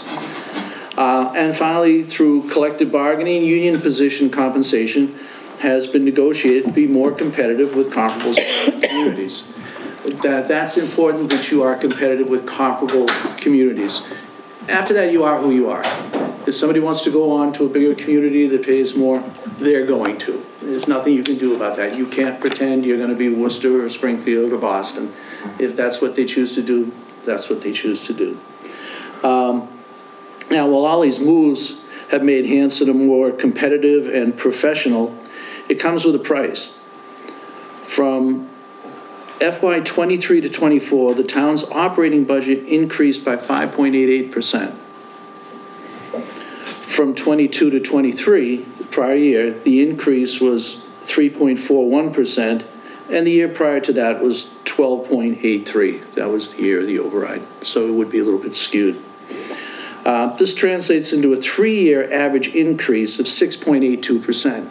It's on the high side. This comes against a backdrop of revenue growth that is relatively flat. The 5-year average increase in state aid is 3.24%. The average increase during that same period for local receipts has been 0.47%. Your ongoing expenditures are rising more quickly than your ongoing revenues. But having said that, remember, you've put yourself in a position where you have some real talent, and you have to pay for that, and you position yourself well going forward. A preliminary review indicates that the town's period of correction, which is what I call the last few years of getting it right, probably needs to slow, as the trending of expenditure budget cannot be sustained by the town's current renewable revenues going forward. We already see this in the town's use of free cash to balance the annual operating budget. While down from the previous year by nearly 24%, free cash still represents over 1% of the revenue needed to support your operating budget. When reviewing a community's strengths and weaknesses for purposes of providing a bond rating, rating agencies look very unfavorably on the use of one-time revenues to support ongoing expenses. If you want to buy a truck, use free cash. If you want to pay for electricity, you better make sure you have that money the following year. And that's what it is. Renewable revenues, ongoing expenses. One-time expenditures, one-time revenues. And free cash is really considered technically a one-time revenue. Going forward, I'll be meeting with various departments to get a sense of their needs, both operational and capital. This will provide a better understanding of any anomalies that can be incorporated into the strategic plan going forward. I found in talking with the town administrator and with Eric that there's a pretty good sense of how the town is moving. But until till you meet with the department heads, especially, you find out, well, in 3 years from now, this is what we need to do, or, our fleet maintenance isn't where it needs to be, or something like that. And you'll find this out going forward, because it gives them an opportunity, I hope, to say, okay, yep, I understand what the town has wanted, and I've tried to accomplish it, but if I ruled the world, this is how I do it. And I think it's worth those conversations, especially with the larger departments. Definitely. To get a sense of, you don't want to dictate how the next 5 years are going to go. You want to embrace their ideas and incorporate it into your concept of how things should go forward. Finally, I will incorporate all the information gathered, then discuss all options available to the town as it wrestles with the need to balance providing services to the town of Hanson's citizens, what they've come to expect with your limited ongoing resources. That will be the next step, the interviewing of the department heads, looking at how you do annually use renewable revenues that are outside of taxation, local receipts, and state aid to fund the budget. We'll look at those, make sure that they remain renewable and sustainable going into the future, how they could perhaps be used better, and also start to look at, with regard to the expenditures going forward, can they be mitigated at some point? Is the town at a point where, okay, we're in a good position, but we still need to improve, don't forget that, but that we're in a position where we're not going like this, we're going like this. And we'll also take a look at your renewable revenues. Are they, we use the word competitive, but are they competitive with other communities? Are your fees, licenses, permits, are they being reviewed periodically to make sure that you're charging enough? It's well worth looking at. It's also a way of developing free cash, but that's for another story. And that's where we are right now. I'm sorry it wasn't as in-depth and complicated as the previous presentation, but Thank you. that's where we are. No, it's very much welcomed. I'm not sure how much we could have absorbed past that. So that's great. That all sounds perfect. I think it sounds like the right direction. Does anybody have any questions or? Okay. Mr. Kinshirf, any comments or? I don't know, yeah, I just wanted to mention though, because the biggest thing is I wanted to see kind of where we stood for FY '25. And preliminarily, I mean, we're probably looking at like 1.4 million shortfall. So I just wanted to throw that out there. All the numbers are just projections and this and that, but just to set the tone. And when you came up with that number, and why am I turning this stone over? I don't know. I'm wondering what you used for a projection for the school budget. John, we use their own projections. Okay, all right, okay. That's what we did, right? And it was down quite a bit from previous years, according to them, because they've done at least a 5-year projection of their expenditures. Yes, yep. And it is that, just what we'll be doing, a projection. But for '25, they anticipate their budget going up, just bear with me for a moment.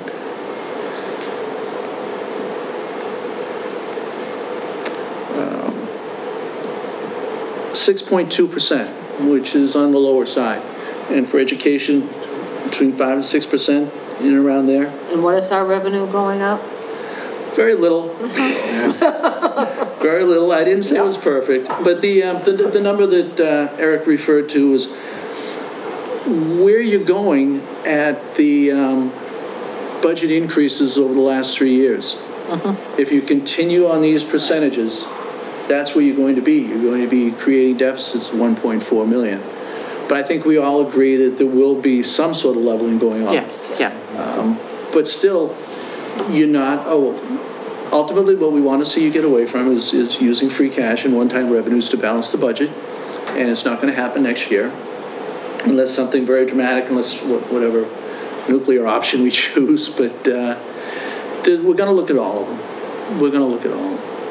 The 6.x% that you just mentioned in the budget, that was the school, the Whitman Hanson, they came up with that number? Yes. Where did that number come from? Okay.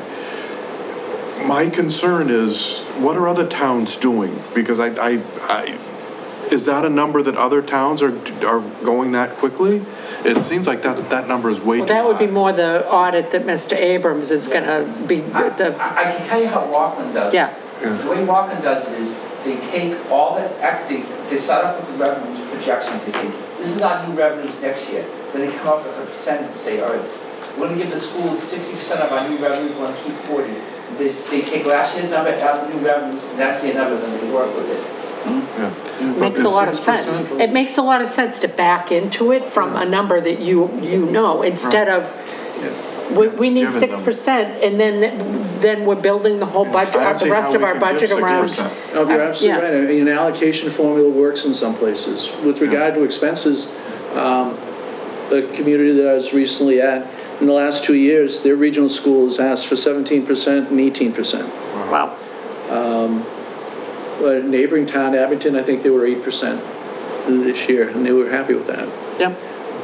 It depends on where you are. I mean, the allocation formula works, and I have a feeling that you're comfortably above your minimum contribution. Yeah. But, you know, certainly an allocation formula would be an option that could be successful. Okay, great. Mr.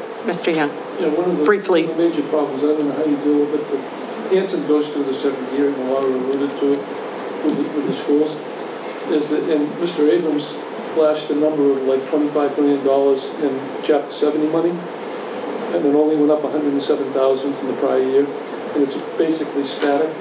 So when you have $25 million that the Whitman-Hanson Regional School District is using to offset their budget to come up with the assessment of the two towns, and that $25 million is only going up between 0.5% and 1% a year, and your school budget's going up 6.2%. Guess who the region is coming to offset the difference? They're coming to the two towns. So and we deal with that every single year, and that's the reason we deal with it every single year, is because the Chapter 70 money is static. Yeah. So You know, I don't know how you deal with that. We will, but it's,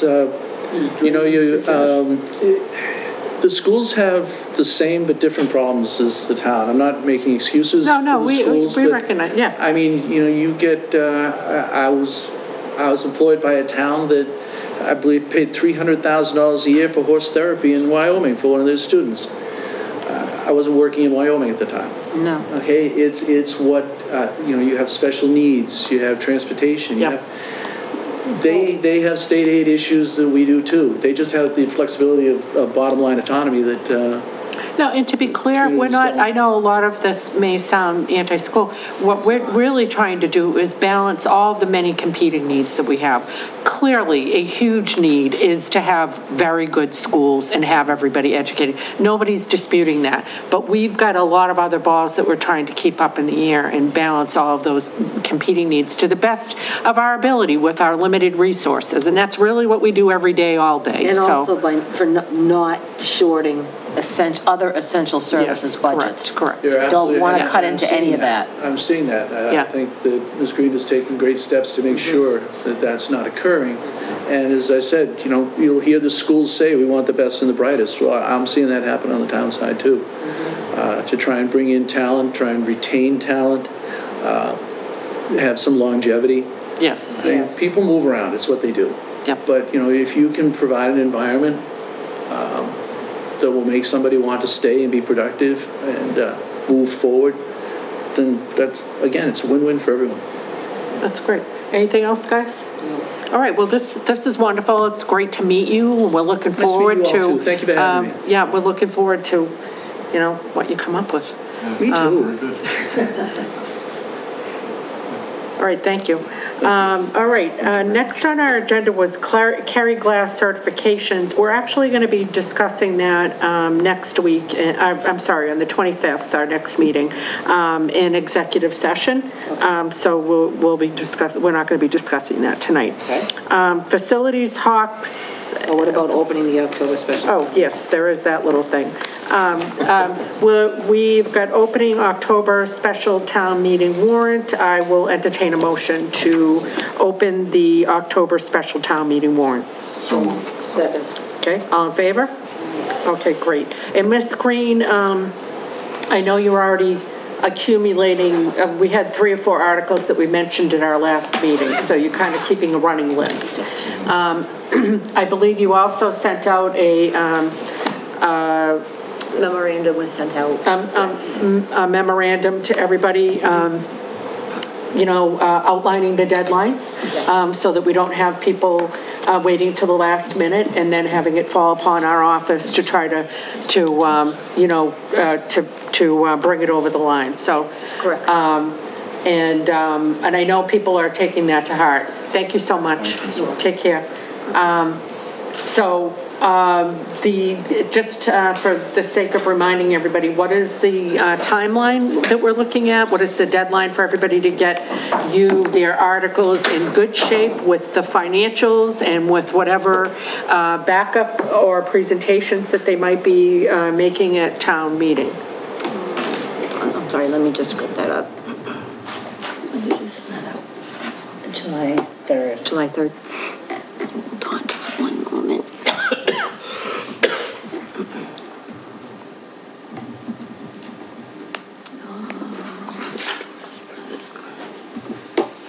I thought it was the first week in August, but I don't want to misspeak. It's the 11th of August. I don't have it in my email. All right, well, that's okay. You can just maybe... I apologize. Did you forward it to the rest of the board? I thought we got it. Yeah, if you got it, then you know what, we're good. It's not Just in my email. reread it, but it was very early in August, Okay, so... I'm sorry, we do have it, so,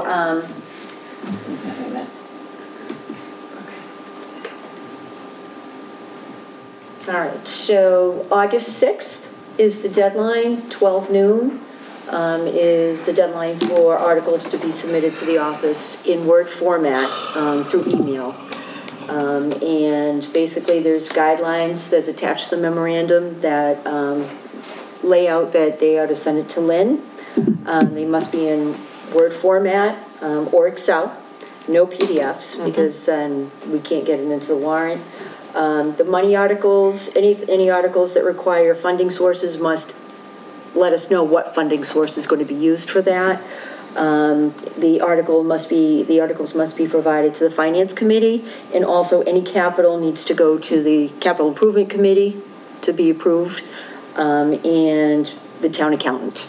Okay. So we have all those steps that are outlined in the memorandum, and if anybody has any questions, they can certainly give us a call. But these are the steps, and basically what we will do is compile the warrant by the 16th of August, and we'll get a draft out for all the departments to review who submitted articles. And so folks really don't have a lot of time, because... They don't, they don't. So if they don't... August 6th at noon. Sunday, 16th. August 6th, that's... 16th? 16th, Okay. 16th, I'm sorry, the But 16th. they're due on the 6th. They're due on the 6th. That's a Yes. Sunday, that's, Yeah. that's, okay. Is it a Sunday? Oh, did you look at the one? No, you might be right, Ed. I should know it's my birthday. The 16th is? No, the 6th. 6th. Oh, August 6th is a Sunday. oh, the 16th is a Sunday. No, August 6th is a Sunday. Yeah.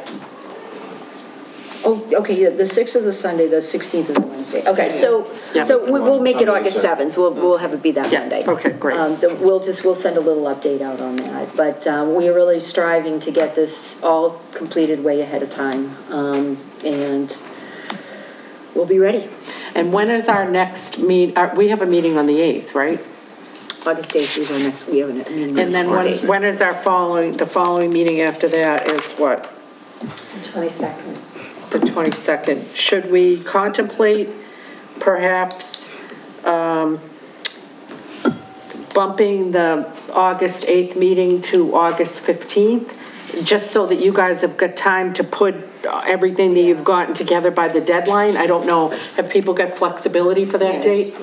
David, are you okay with that, if we bumped it to August 15th? 2 weeks. Instead? Nothing on the 8th. It would give you Instead of the Yes. 8th, the 15th. Is it a Tuesday? Yeah. It is a Tuesday, it would be leaning in the direction you might prefer, Yes.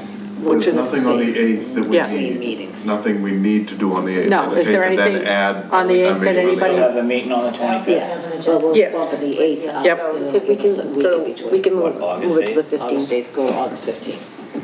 So we'll be August 15th and then August 22nd. 32nd, yeah. So the that on 15th, here? the 15th would be, well, of course, we just do the next two meetings, but, so I think that will give you guys more time to kind of compile, to, you know, because otherwise, if we meet on the 8th and the deadline's the 7th, you'll be running around like maniacs trying to pull it all together. Yeah, so the 15th will Yeah. work. Okay, all right, and you guys are okay with that date, and Ed, you're okay with that date? Okay, all right, so, let's plan on meeting August 15th and the 22nd. We'll also be meeting the 25th of July. Okay, so, we made a motion and approved opening the warrant. You're queuing up articles, perhaps a little reminder, and, you know, perhaps an offer to help folks if they need a little guidance on Oh, of course. putting Yes. things together. Absolutely, of course. Because, you know, Our office is always available to assist any of the departments with any of that. I mean, other than the articles we discussed at our last meeting, I can't think of any huge compelling articles that were either kicked down the road from May or, you know, might have come up. There might be some little housekeeping ones. I know there might be some little bylaw tweaks, things like that, but maybe you can tell us about that on the 25th. Yeah. August 15th, August 22nd, August 29th. Do we want to do the Three in a row. 29th too? No, it's three, Or do the 29th is scheduled. I think the 29th is when we close the warrant. Okay, so do we need, why can't we do August 15th and August 29th? Would that Who work? said the 17th? Was that not a meeting? Do we need to have an extra meeting in there? I don't Need know. to have the 22nd? No, I don't think so. I don't believe we need to. It's not as we heavy need to- lifting for this town meeting as it is for the May one, so Right. I'm not expecting that there's Alright. gonna be, you know, like Let's get 50. rid of the 22nd. So we'll say we're gonna meet August 15th and August 29th. Are you good with that? Yep. Okay. And hopefully Mr. Weeks is good with that. Is he listening? Is he? It's hard to say. If he is, he's probably throwing things at the screen, but, Asked to unmute. I'm here and I'm listening. oh, I had no Okay. idea you were there. I saw his name up there. Okay. So the only articles that, what we will see are the capital articles that were submitted by the schools that did not make it onto the Maytown meeting. So those articles Okay. have been submitted. And do you know if the Capital Improvement Committee, Mr. Weeks, can you unmute Joe for a minute? Oh, actually, yeah, Ryan will do that, yeah. Joe? Yep. Okay. Are you okay with our little change in scheduling for the 15th and the 29th? Yep, that'll be fine. Okay, awesome. And I think that the Capital Improvement Committee met last night. Is that a true statement? They did, but I think Ed was there. I couldn't make it. No, Ed wasn't. Did you guys have a quorum? I don't know the answer. All We did have a quorum because they voted to reorganize.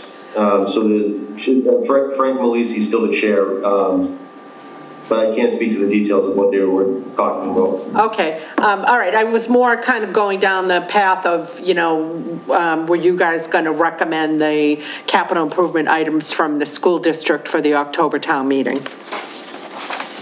But maybe you can Neither of us circle were back there. with Mr. Malisi on that, because Yeah, we'd have to yeah. talk to him, either him, Kurt, or Ren, because they're the chair, vice chair, and clerk in that order. Okay, all right, okay, thank you, and I'm sorry, I didn't notice you there, I would have recognized you earlier, Joe.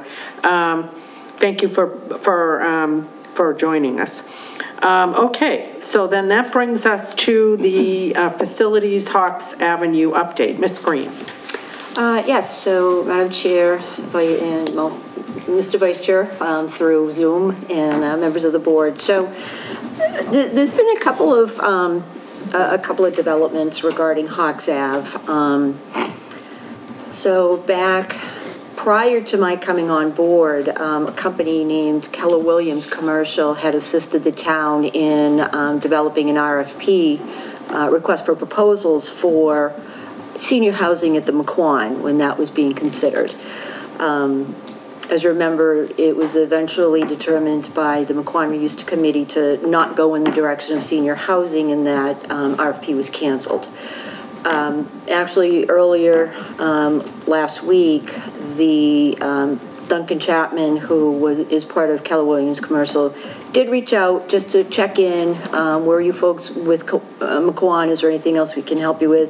So I kind of mentioned to him the Hawks Ave property, which I did meet him out there at Hawks Ave. We did a nature walk through the jungle there. The vegetation is thigh high, to look at the buildings and look at the property.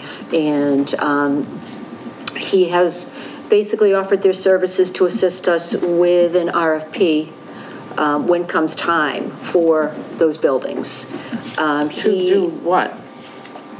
Well, through town meeting, there was a vote to allow the town to enter into a lease of the property. Oh, okay, all right, okay. So some ideas that they have been seeing for properties such as this, with buildings of that size, are a lot of like recreation facilities, like indoor pickleball courts, rock wall climbing, so more like fitness gym facilities, but focusing on pickleball, rock climbing, just some type of business. But this is just ideas. No, I get that, but a couple things to keep in mind, that deed does say it's for municipal use.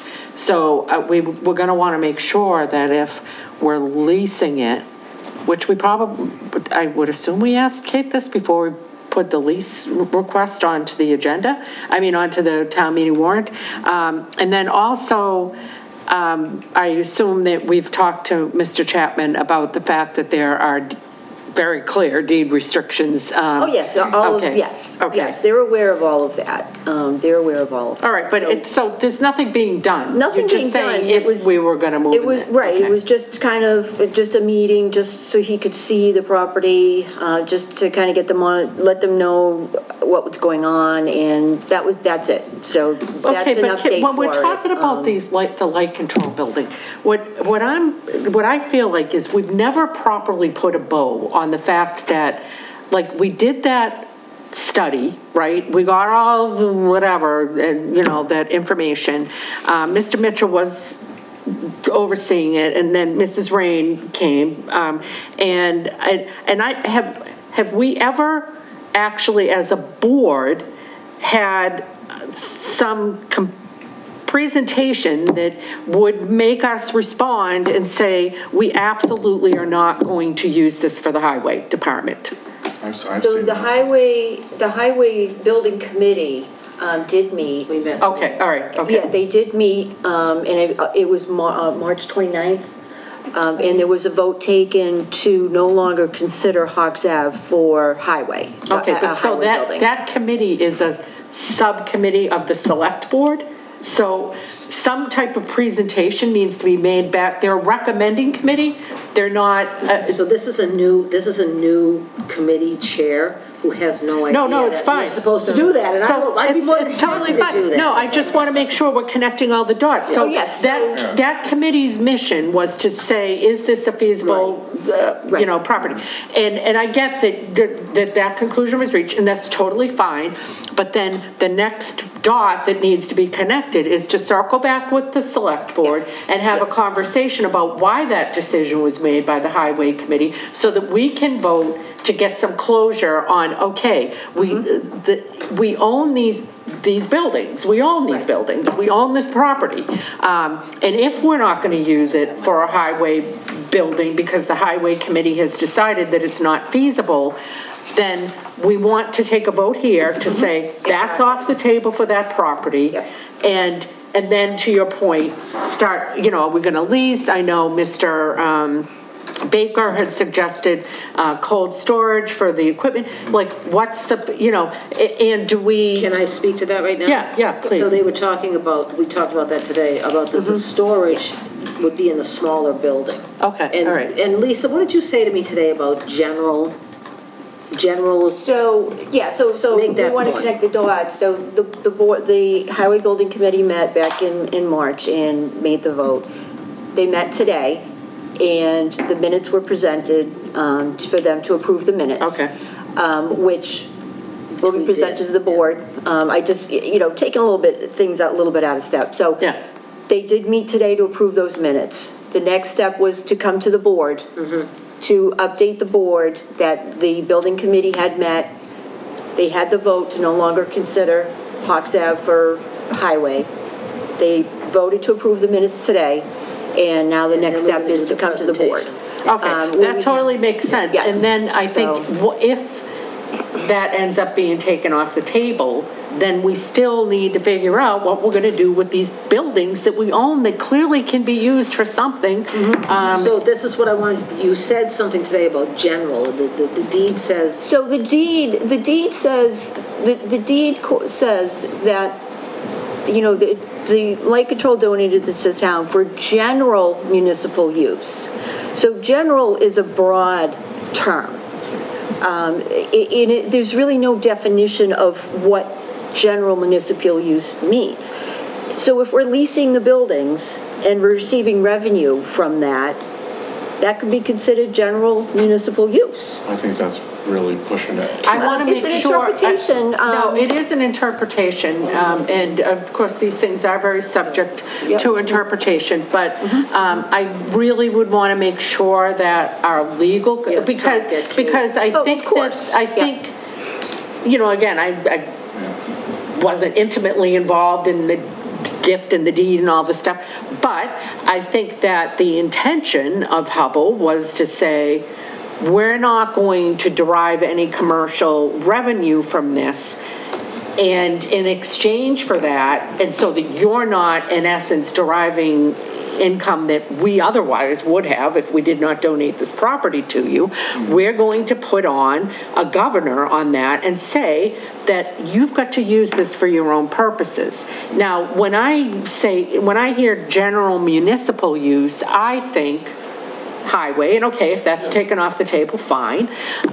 Maybe cold storage, maybe, I don't know, office, you know, so what other use we might have. So we have to really probably think, what other needs does the town have that those buildings could be used for? Can I say something? Yeah. I find it interesting that when we were discussing this before, the thought of cannabis wasn't not considered municipal use, but now the thought of rock climbing is not considered municipal use. So Nobody ever, the cannabis guys approached us. We never But did anything. But it was entertained. Yeah. No, it So really all wasn't. all we're doing Did here you is did we entertaining this. entertain the cannabis? I don't remember. I thought he went over there The and. time Oh, yeah, we well, had. they went over there. Yeah. They went over there. He and looked at it as a entertained it. property We that never people can entertained walk it. around. Yeah. And approached us. Yeah. But, I mean, there's been no further conversations No. about anything. No, but I guess my point is that, yeah, you can be really narrow about it because you want an agenda pushed. We could broaden our horizons a little bit and actually use the property and make some money. Look, I want to push I know. it. I want to push I the know. envelope a little bit. I just want to make sure we've got good legal standing to do that. I want Kate's all of that will input. come. What I don't do want is anything. to have Hubble or Light Control coming back and saying, you guys have completely violated Right. the premise of why we donated Right. this to you, and you know, I don't want some kind of lawsuit, you know, on our hands just because we're trying to do something different with the property. So I think there's a lot of potential pitfalls for the unwary, and I want to make sure that we're legally, you know, we've got a very strong position, not just we could make a case. I want a very strong legal opinion. And if it's All that would you have know, to be, you know, all those formalities would have to be taken care of first. Okay. I mean, where the deed says general municipal use, it does not say only, it says general. We may need to go to the land court to get a decision from the land court on that. But all of that would have to take place before we could dive in. But there was no harm in meeting somebody. No, there's no harm Having them in look that. at the buildings Nope. and look at the property. So there was no harm in having that meeting.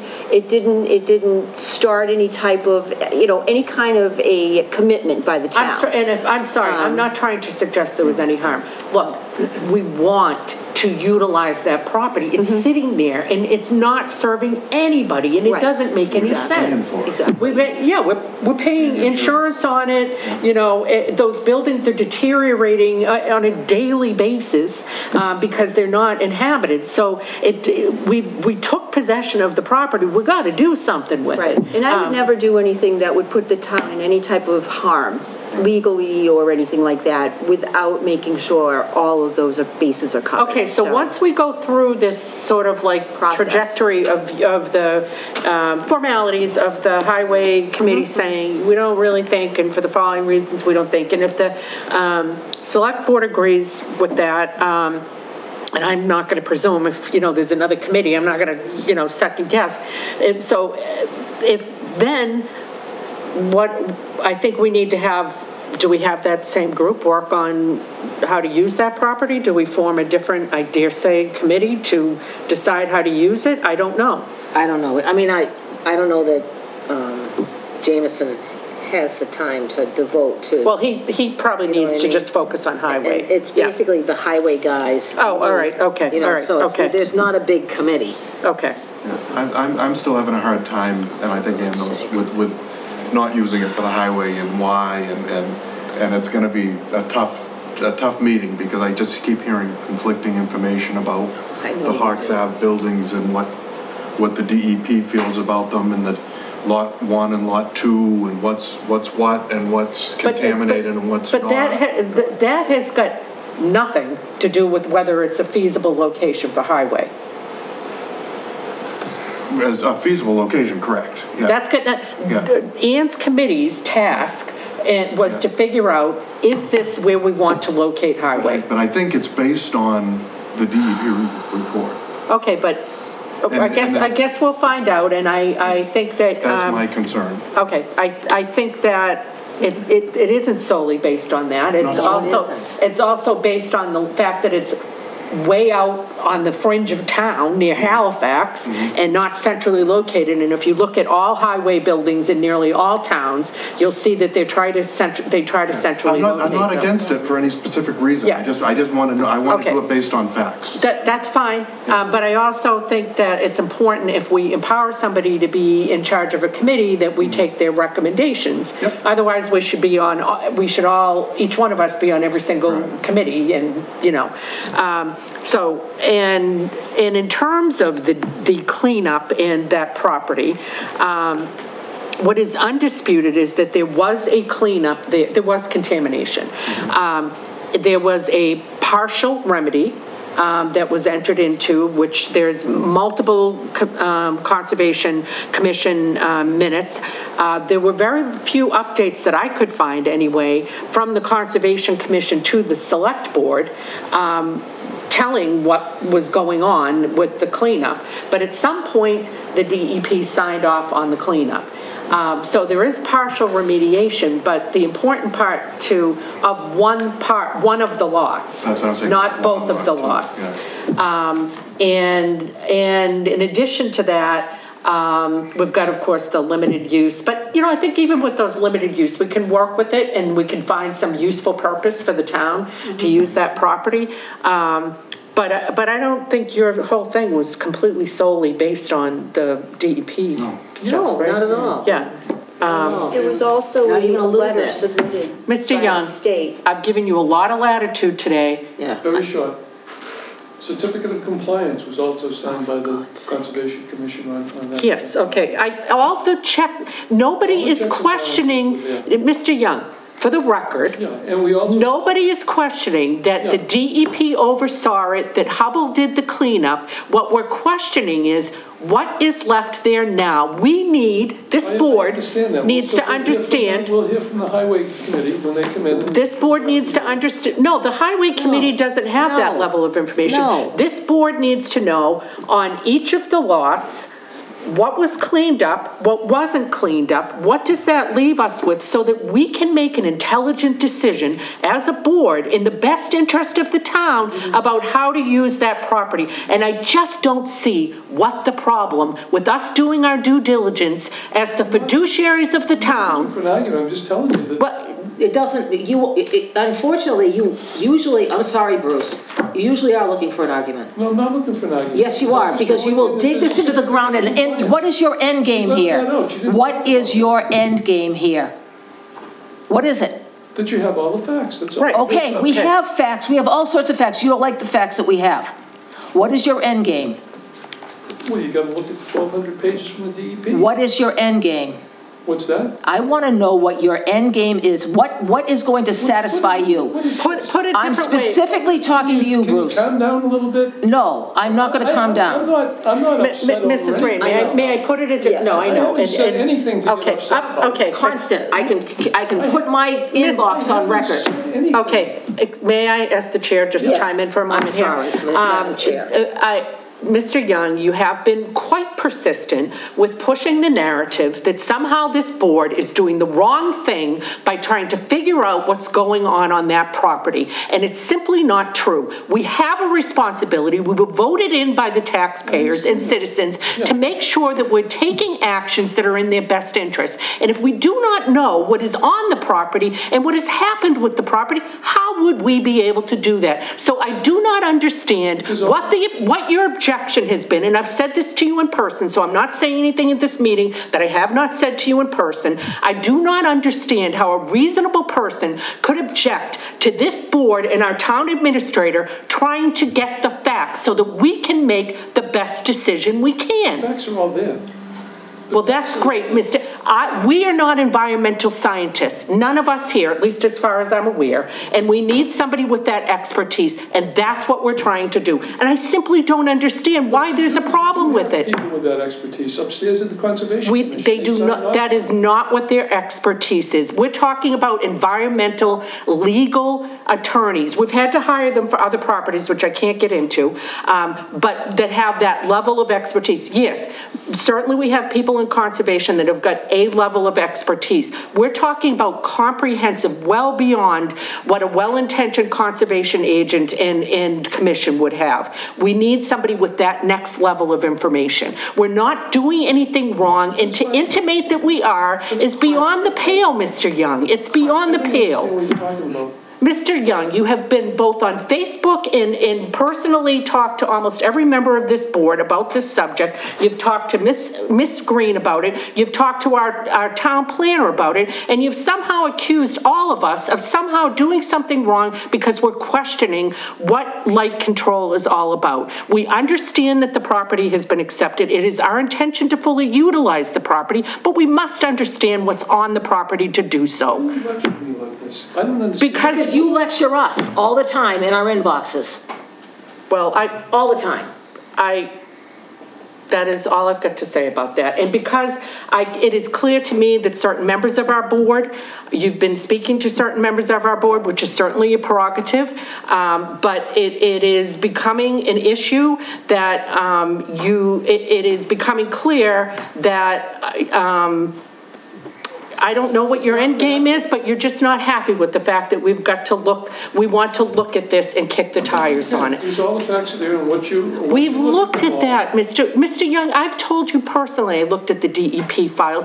I, in fact, looked at it before the town accepted it and stood up at town meeting and talked about it. So I have looked at it, okay? I have. I don't know about the other guys. I can't really speak to that. But I've looked at it. Tell me something then. Why did the town meeting vote over $400,000 to do an engineering study on what it would cost to put the highway department there? Why did the town meeting vote that much? Because they wanted to know what would it cost to and we never got a final product. We never got what the last estimate that was shared with us, and I'm not even really sure I don't even know how it was shared, but the last estimate was $7.5 to $8 million. That was plans in an engineering study, right? That was an engineering those study. Buildings into a highway. Correct. That the town meeting voted for. Correct. Okay. Not a 5 or a 7 member. It was not $1.5 or $1 million, which is what the estimate when town meeting accepted it. That's what everybody was sort of told back of the envelope. It's probably only going to cost $1 to $1.5 million. It was clarified on 2 or 3 occasions not to be $1.5 million. Not at the town meeting when we voted to accept the property. We voted twice to accept the second. Yes, I understand that. And by the time the second vote came, that issue was all clarified. And don't say it wasn't, because it wasn't. I don't know about the second vote, but the first vote was $1 to $1.5 million. I'm just telling you it was. Okay, so needless to say, I think when that committee, which was before Mrs. Rain, joined it, that committee was a bit taken back with, oh my gosh, this is a lot more than what we thought it was gonna cost. Where will this money come from? And you know what kind of a fiscal state we're in. So I think that's sort of been why this is been circling the drain is. All those things are funded, don't you? They go through a debt exclusion fund. Yes. You don't spend that in a. Understood. And that $7.5 million is a lot less than the 18 million that Whitman just appropriated to build something from the ground up. They're building a DPW, Yes, so. they're building it from the ground up. They But don't it's a have existing- DPW, so it's housing a lot more than what we're housing for highway. Yeah, they could maybe have an office for the water department. And the sewer. And sewer, it's apples and oranges, but point taken. So I understand that when we were approached with Hawks Ave, there were some people who were of the mind that that would be an ideal highway site. Well, you know what? We had a highway committee who looked at it. They decided that wasn't the case. The other highway committee said it's going to be 7.5, 8 million, and that was pre-COVID. So I can really only imagine what the cost. They certainly haven't gone down since COVID. I don't see the town having the appetite for that dollar amount for old buildings that are in Hawks Ave that have to be rehabbed. And then we've got the town planner giving an opinion that he didn't think it was a good location. We've had others have that opinion. So Mrs. Rain, as the highway committee, will present all of that to us. And I do apologize to Mr. Young for getting heated. It is not my nature generally to get that heated, but I will say that you have exceeded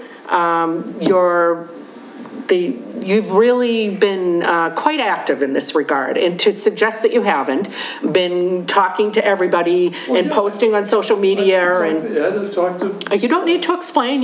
Everybody has First Amendment rights and an ability to speak to elected officials. There's no. These people weren't here when all those town meetings came. Okay, so they didn't go to the town meetings. They weren't there. Yep. Yeah. All right. So anyway. I don't know how we segue back to where you were. I am going to blame you, Ed, because you started with the contamination, but anyway. We also did receive a letter from the Department of Fish and Game regarding the salt shed and their concerns of a salt shed being located in close proximity. When did we receive that? March 23rd of 2023. Really? Yes. But they knew that we were thinking about doing this for years.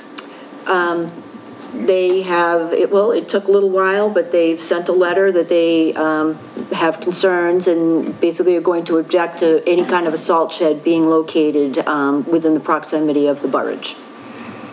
So I believe this was... Well, what does that mean, object? I just want to be clear. Like, can they stop us from doing it? Or are they just, not that I don't want to be a good partner with them. I don't think they can stop it, but, the department has sent this letter saying that they have concerns of a proposed salt shed. I did know it, but not on March 23rd. Okay. But the point is, and Ed, you and I will go to our graves disagreeing on this. If I had been in place back in the day, first of all, I never would have accepted the property. Number one. Number two, sticking a highway department way the hell down there is dumb. I have a problem with where the police station is because that's far away, but whatever, it is what it is, that's a dumb deal. I don't understand the desire to shatter the town and put things here, there, and everywhere. I'm so happy the fire department wants to stay where they are. They do, yeah, they do. And I think that what Tony had come up with, that plan that he came up with, was visionary, and I want to see that come to fruition someday. I don't know if it can. I agree, and I have to say, when this project came up, I was against it as a citizen, okay? But when town meeting voted for it, they voted for when it. you are an elected official, you do what the town wants you to do. And so they wanted us to accept the property, so I was elected, and so I said, well, that's what the voters have said. But before one came on. But before I was elected, I had and those concerns haven't dissipated. And what happened to the board back? Why didn't they push this when they had the ball? What's that? they had the ball, you had the ball with the highway department building, and that just kind of fizzled out. Why didn't that get handled?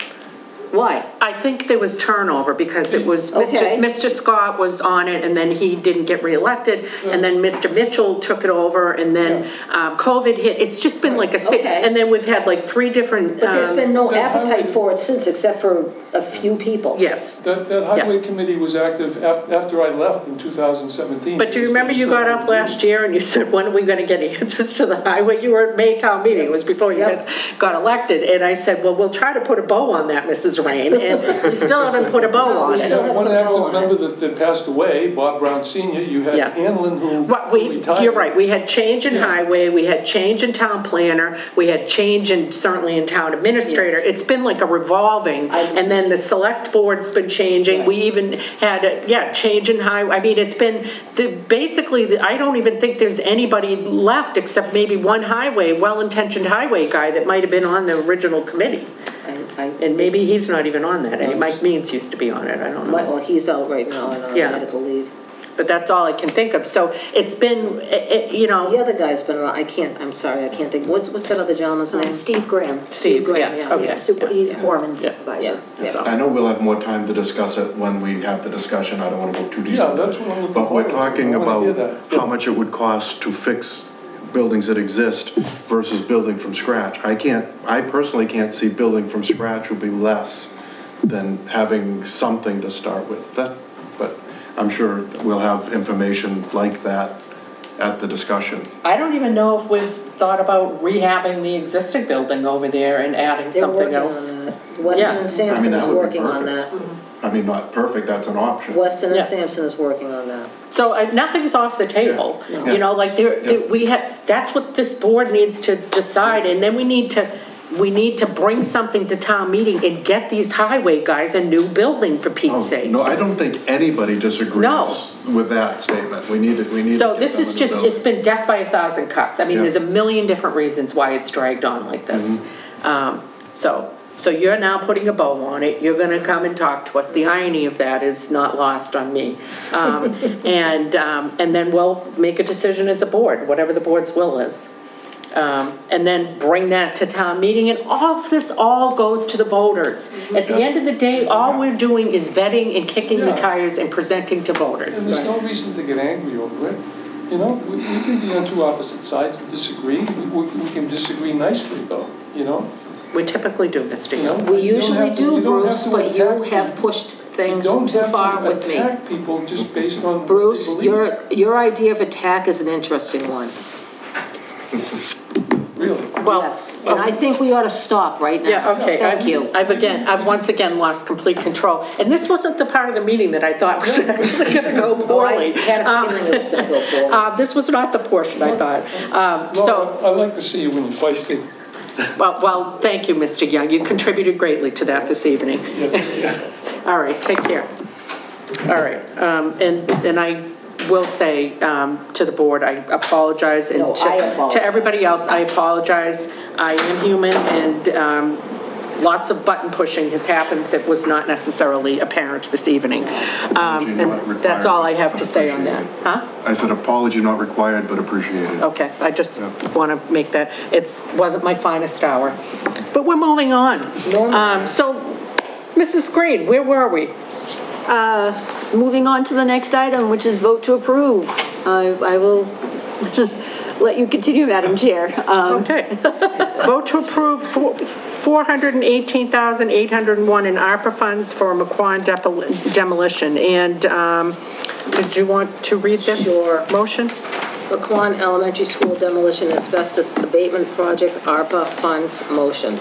Motion to approve the request to fund the demolition of the McQuon School project out of American Rescue Plan Act, ARPA funds, in the amount of $936,666, with $418,801 being requested through the Plymouth County ARPA allocation.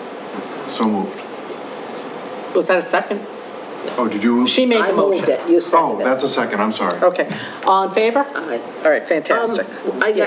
Just a question. Yeah. Why are we only doing 418 out of the 936? Is that, we're giving them like a deposit? Yeah, well, that's what our allocation is for the ARPA funds. Oh, okay. Is the 418,801. So the rest of the balance will be borrowed, and the treasurer collector is going to work on that. There will be an additional approximately $35,000 that will be paid to EFI Global for the asbestos abatement monitoring, where they basically they monitor the asbestos abatement. But Ms. Green, just to clarify, the rest was approved by town meeting? It was approved by town meeting, Yeah, yes. okay. Yes, up to $1 million. So, All right. this is going to save the town a lot of money. Right. And the town has, I think, been very frugal with ARPA funds, with the idea that we would use some of it to fund the McQuon demolition project. Okay, I'm powering through. So here we are. Thank you very much for that. That's great. McQuon inventory as surplus, Ms. Green. Okay. We have a list in here of quite a few items. So Charlie Baker went through McQuon and basically made a pretty comprehensive list of the items that are still in the school. As you can see there, you have a list that describes the item, the quantity of the items. Approximately 274 items are in the school. So with the board voting to name this inventory as surplus, if the board moves in that direction, what we will do is, well, we've been in contact with Auctions International. That has helped the town in the past auction off a fire engine and I believe some items. Yeah. Because of the magnitude of the number of items, it's way better to call in somebody who knows how to do this rather than having us try and do it individually. So they have met at the school, they've taken pictures, they put lots together. Based on the board's vote this evening, I will be in contact with them tomorrow to let them know either release these items for auction or hold off. But this is a way that will bring revenue to the town to some of the valuable items that are still in that school that are usable. So I assume that we asked all of our departments whether they needed any of this surplus, right? Yes. Like bookshelves and blah, blah, blah, blah, blah. Yes, anything is on the table for any of our departments. We have approached the Board of Health on the generator that is there, and they have basically declined the generator, so that's going to be included. But if there's, anything on this that any department wants, then it's theirs. Okay, this is great. I love it. We always need more money, and it's not, we don't want to get demolished or taken off by somebody else. So I will entertain a motion to declare the items on the McQuon School auction list as surplus items for the purposes of Ms. Green working with an auctioneer to get these sold. So moved. Second. All in favor? Aye. Okay, great. All right. The Legion will buy the walk-in. What are you saying? I think the Legion would probably buy the walk-in. Really? Oh, absolutely, we need one. It's probably going to go for short money. No, they'd buy it. What is it? The walk-in. He said the Legion might be able to use the walk-in. Oh, there you go. Yeah. And those aren't cheap. Okay. Vote to accept the following gifts: Needle Lodge Campfire Girls Vest, bead craft machine and beads for display from Doris Baker Frere, Bridal Cottage couch from Hanson Housing Authority, Bridal Cottage bed from Roger Means, and Bridal Cottage bluestone and cobblestone for the walkway. So I will entertain the motion. So moved. All in favor? Aye. Adorable on the Campfire Girls Vest. I love that idea. Oh, really? Oh, yeah, I used to camp there as a kid in Campfire Girls, which was not as popular as Girl Scouts, but that's a whole different story. Acceptance of donation from Michael Iosu Hanson for Hanson Conservation Properties. Miss Green. Do we know what is there? Oh, that's right. Do you have that email yet? It's 300. I think we're supposed to Yeah. say what the dollar amount is, if it's a dollar amount, or if there's something else, then we need to just specify. I believe it's 300. You're saying you think it's 300? I think she's gonna get it. Yeah. Yes, $300. Okay, yes. Okay, so accept donation from Michael Eosu Hanson for Hanson Conservation Properties. I will entertain, of $300. I will entertain that motion. So moved. Second. Okay, fantastic. All in favor? Aye. Okay, and then accept resignation of Sharon Laporte from the Conservation Commission. I will entertain that motion.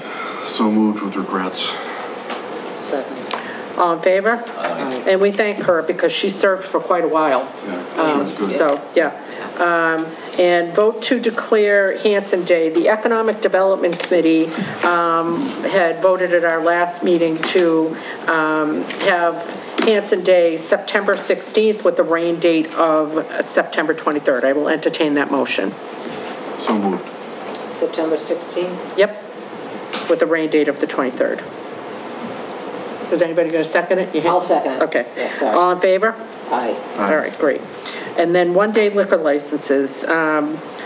We've got, let me just see, 3 liquor licenses for various dates, and we don't usually call them out just because some of them could be surprises. So I will entertain a motion to approve those liquor licenses. So moved. Second. All in favor? Aye. Okay, great. Committee updates, Economic Development Committee, we've got the Hanson Day, which I just mentioned, and we're sending out a letter. Mr. DeFries was sending out a letter to all of the local businesses, letting them know that we have an Economic Development Committee and we're here to help you. We also, the TIF committee met very briefly. Ms. Green's got some reconnaissance that she's got to do to get some information for us. But once we have some of the TIF information, that will be something we're also going to be sending out to the local businesses, just letting them know if you're thinking about improving your business, building out your business, work with us. We may have some tax incentive that we can help you with to defer taxes until such point as you're fully developed. Mr. Weeks, did you want to give a High Street Park Committee update? Nothing substantive. We have a meeting, a walk scheduled to check the well, I think this Thursday coming up. And we're gonna hopefully be putting some articles before the town at October town meeting to see if they want to fund some of the projects as we kind of try to phase things in. But the biggest thing right now is just doing well checks to make sure that things are going, no pun intended, well down there. Okay. Well, yeah, that's important, right? Because we need that water up there, so. Okay, and Highway Committee, at the risk of stirring the bees at the proverbial bees nest. We met today, and we All will right. have an update. Elise was going to get us on the agenda to have an update at a future meeting. Okay. McQuon Property Reuse Committee, this is my pitch. If you're out there and you're eating your popcorn and watching this meeting, then I would say if you are interested in the way that we reuse the property that McQuon currently sits on, once that property is demolished, I would encourage you to apply to the McQuon Property Reuse Committee. The goal of that committee is to try to use that property in a way that is going to benefit as many people in Hanson as possible. Now, some have said, why would we not sell it? And I will tell you why we would not sell it. Because that property is contiguous to our school and to our library and senior center. And never again in the history of Hanson are we going to have a piece of property that is mostly uplands, that is centered between our library and senior center, both of whom have indicated that they have some needs, would make ideal playing fields.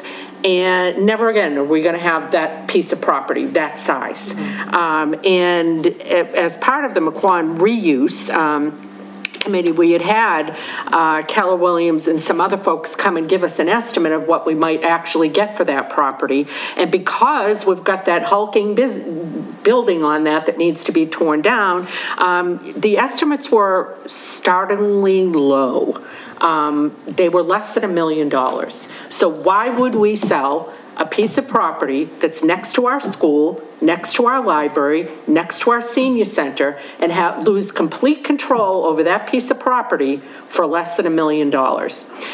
And also, part of what this board always has to think about is future growth. What do we do in the future if the library needs more room, if the senior center needs more room? We have to always be thinking of that, and we are quite limited. Schools could need more room, the list could go on. So that's why we've held on to that property. No board, for the 6 years that I've been on here, nobody on the board has ever thought that we should sell it, because it is such a critical piece of property located between library and the school. Think about what could go wrong if you had some type of industry in there, some type of, whatever, fill in the blank, okay? If you lose control, that street already tends to be a little bit of a traffic nightmare during, school hours and certain library events. So I just wanted to put that out there because I know folks were saying, well, it's so obvious they should sell it. It's not obvious. Our job is not the short-term gain, it's the long-term planning. I agree 100%, I'm with every other board member in the past that has said, don't sell it. But it would be good to have an estimate without the building there, because we know the building's not gonna be there. So that going forward, we'll say, well, it was only $1.5 million, or it was only $1 million, or it was whatever it is. Unless we want to sell that property, I don't know that we want to use any more energy on that. Okay. I mean, is there anybody who would like to see us sell that piece of property? No. Okay, yeah, I'll go along with that. To be honest with you, the reason we did that was more of as a sanity check. Like, that's are we saying. like walking away from a $10 million piece of property? But even that, again, with in this board historically has been really good about trying to get pieces of property that are town owned that we take for, we get for back taxes and stuff, and getting it back on the tax rolls. Yeah. And I've heard people say, oh, we'll reduce our taxes, et cetera, et cetera. You really have to run the numbers to realize what type of a size of a sale we would need to move the needle even modestly to reduce people's taxes. And it would need to be pretty large, far larger than what this property would be. But even if we were to sell it, again, I think generations in the future would say, why did they sell this piece of property? We've got nowhere to do whatever we need. Do whatever it is we need. Yeah, whatever the town needs in the future in that area. Let's have that conversation. Yep, okay, so anyway, just wanted to, we're just dispelling all types of things this evening. Well, we're attempting to. I'm sure no good deed will go unpunished. No, I'm sure. Recreation Committee, again, is another one. It's a committee, it's not a commission. We need more people to apply. Definitely need more people. We need people to apply, so have your people call our people. Mr. Weeks, any update on the transfer station task force? We haven't met since our last meeting that was pretty comprehensive when the state came. We have another meeting first week in August. We're just kind of going through the motions with everyone being on vacation and just different things happening. So nothing since the last time. Okay, but it sounded like you guys got a lot of really good information from the state, and it's going to really inform where you guys go with that. Yeah, and it's all recorded for people to see. Okay, that's awesome. Anybody else have any other committee updates? Okay. Okay, I will entertain a motion to approve the June 27th open session minutes.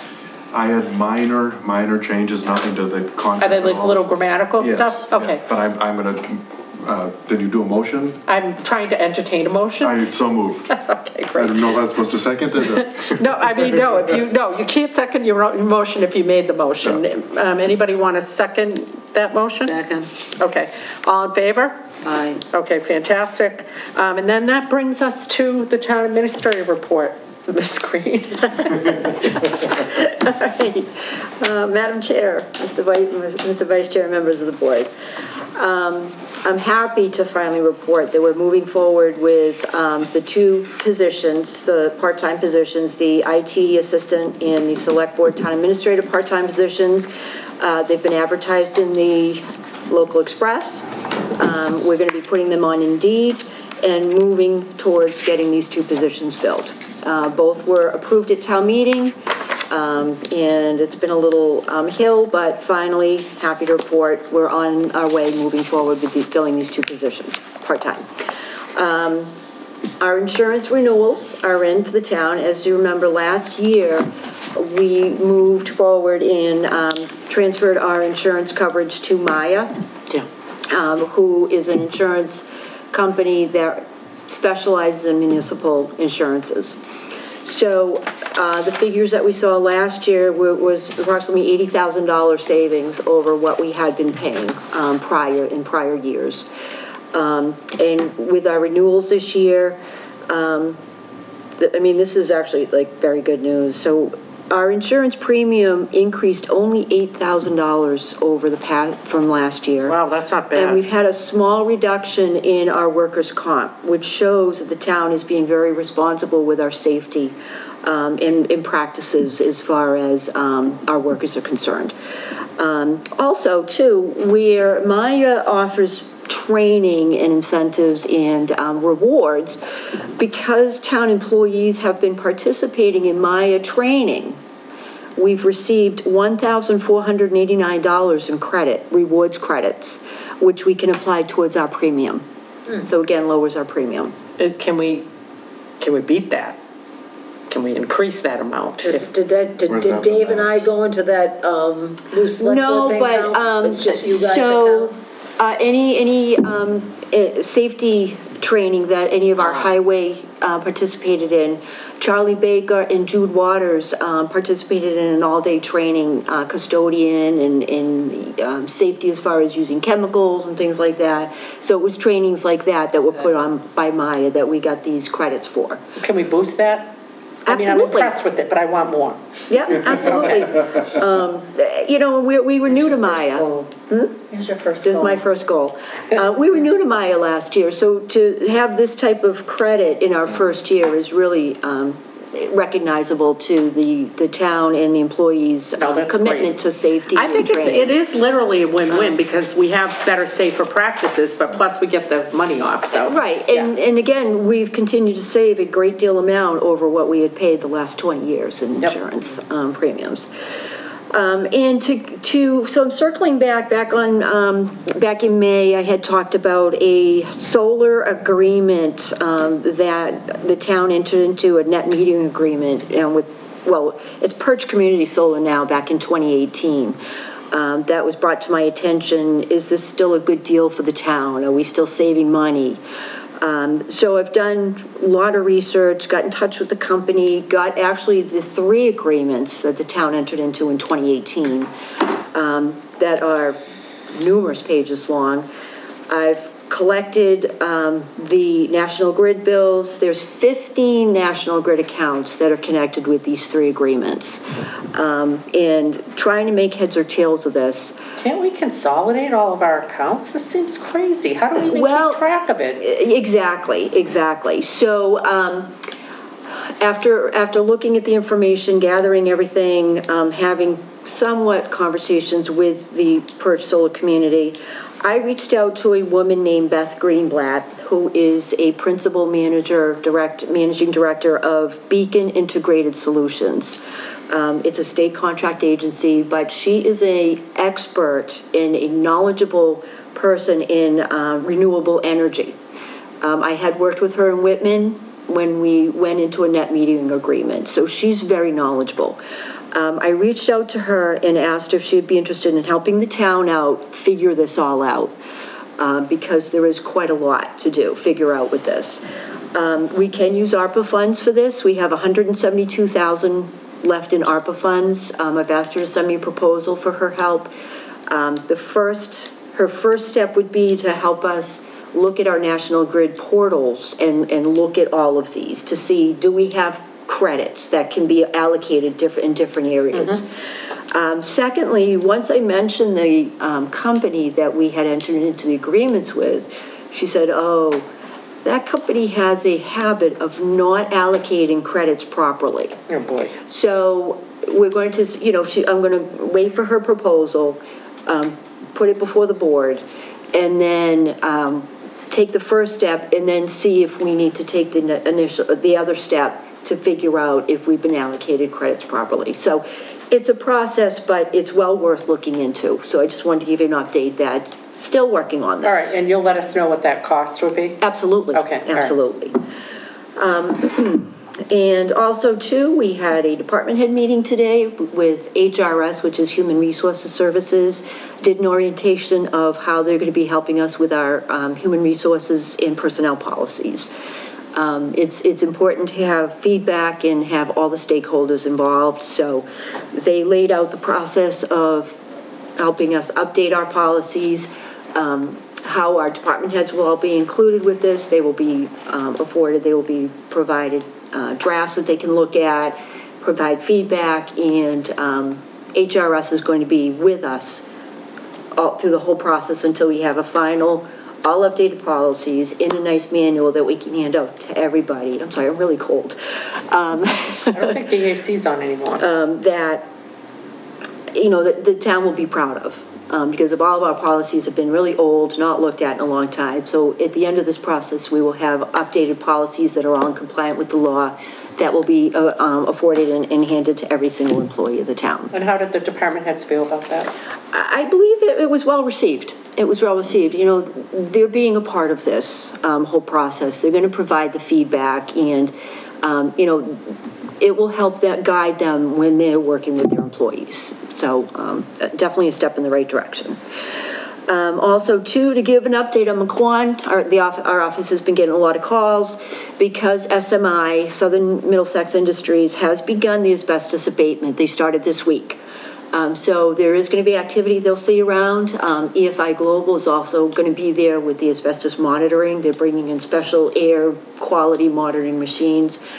No residents need to worry about any of this escaping the building. Is that what people are concerned about? Yes. I can understand that, yeah. So what the process is, SMI is basically sealing off portions of the building with plastic and all types of special equipment to seal it off. They're removing the asbestos. The air is being tested, monitored, cleared. Then they're going to move to a different section. Do you think that's something we could perhaps put out on the Facebook page or some social media stuff around that? Because it's a legitimate question. I'd probably have some anxiety about it too. Yeah, absolutely. No, we'll reach out to Capital Strategic Solutions to have them, now that the process has started, and I've seen how they're setting it up and cornering off the areas they're working in. So we'll get all that out there. But this phase here is expected to take about 6 weeks. So the auction that's going to happen, the items are going to be moved to the cafeteria part of the school. That is not part of the asbestos abatement. So all the auction stuff is going to be in one location, yes, in the lots and things like that. So the auction will take place, basically, I believe it'll start tomorrow, and August 18th will be the end date. And I know Chief O'Brien told us they were going to do some type of fire training. Yeah. Right. I'm trying to figure out, this is like a million moving parts for a building that's about to get demolished. Yes, yes. So is he going to be able to time that around? Oh, yes. Okay. Yes. All right. So SMI has been very, very responsive with us. They're working with us. They know that they want to conduct these trainings. They're not going to be in the part of the building that the trainings will be conducted in. So, nobody's going to get in anybody's way. Okay. So it's all working out very, very well. And again, they're very responsive to us and working with us with schedules and things like that. So That is finally going on, and once we approach the end of the asbestos abatement and we get all the monitoring and all, everything signed off of, then the next phase will start, which will actually be the takedown of the building, which will again happen in phases. They're not gonna come in with a ball and just destroy the whole thing. Yeah. And that concludes my town administrator report for this week. Yes, Mr. Do Hill? we have an update on insurance for the Bonnie House? Has there been any movement on that? Nothing yet. I've been in contact with Laura Peckham on it, and they are still looking for an underwriter. However, a positive note on that, we are in touch with National Grid, and they did turn on the electricity to the pole that's right there so that the electrician can do some work within the building, and that is something important that underwriters look for. So there's activity in the building, and there's improvements to the building. Okay. So this moves us closer with getting the building insured. So, Okay. yeah. Because, I mean, I think what the board's just nervous about, you know, having anybody invest any more money in that building if it's not insured, Right. because God forbid, Yes. you know, something else happens. Exactly, but, Yeah. you know, with these little steps that are moving forward, it's looking positively on the underwriters. So Okay. we've got some good movement on that. All right, I can hear Mr. George putting his stuff together, so with that, I will entertain a motion to adjourn. Come on, go ahead, motion. Oh, I The second. motion to... He motions it. Okay, all right, did you And I second it? second it. Okay, great. All in favor? Aye. Okay, great. Right.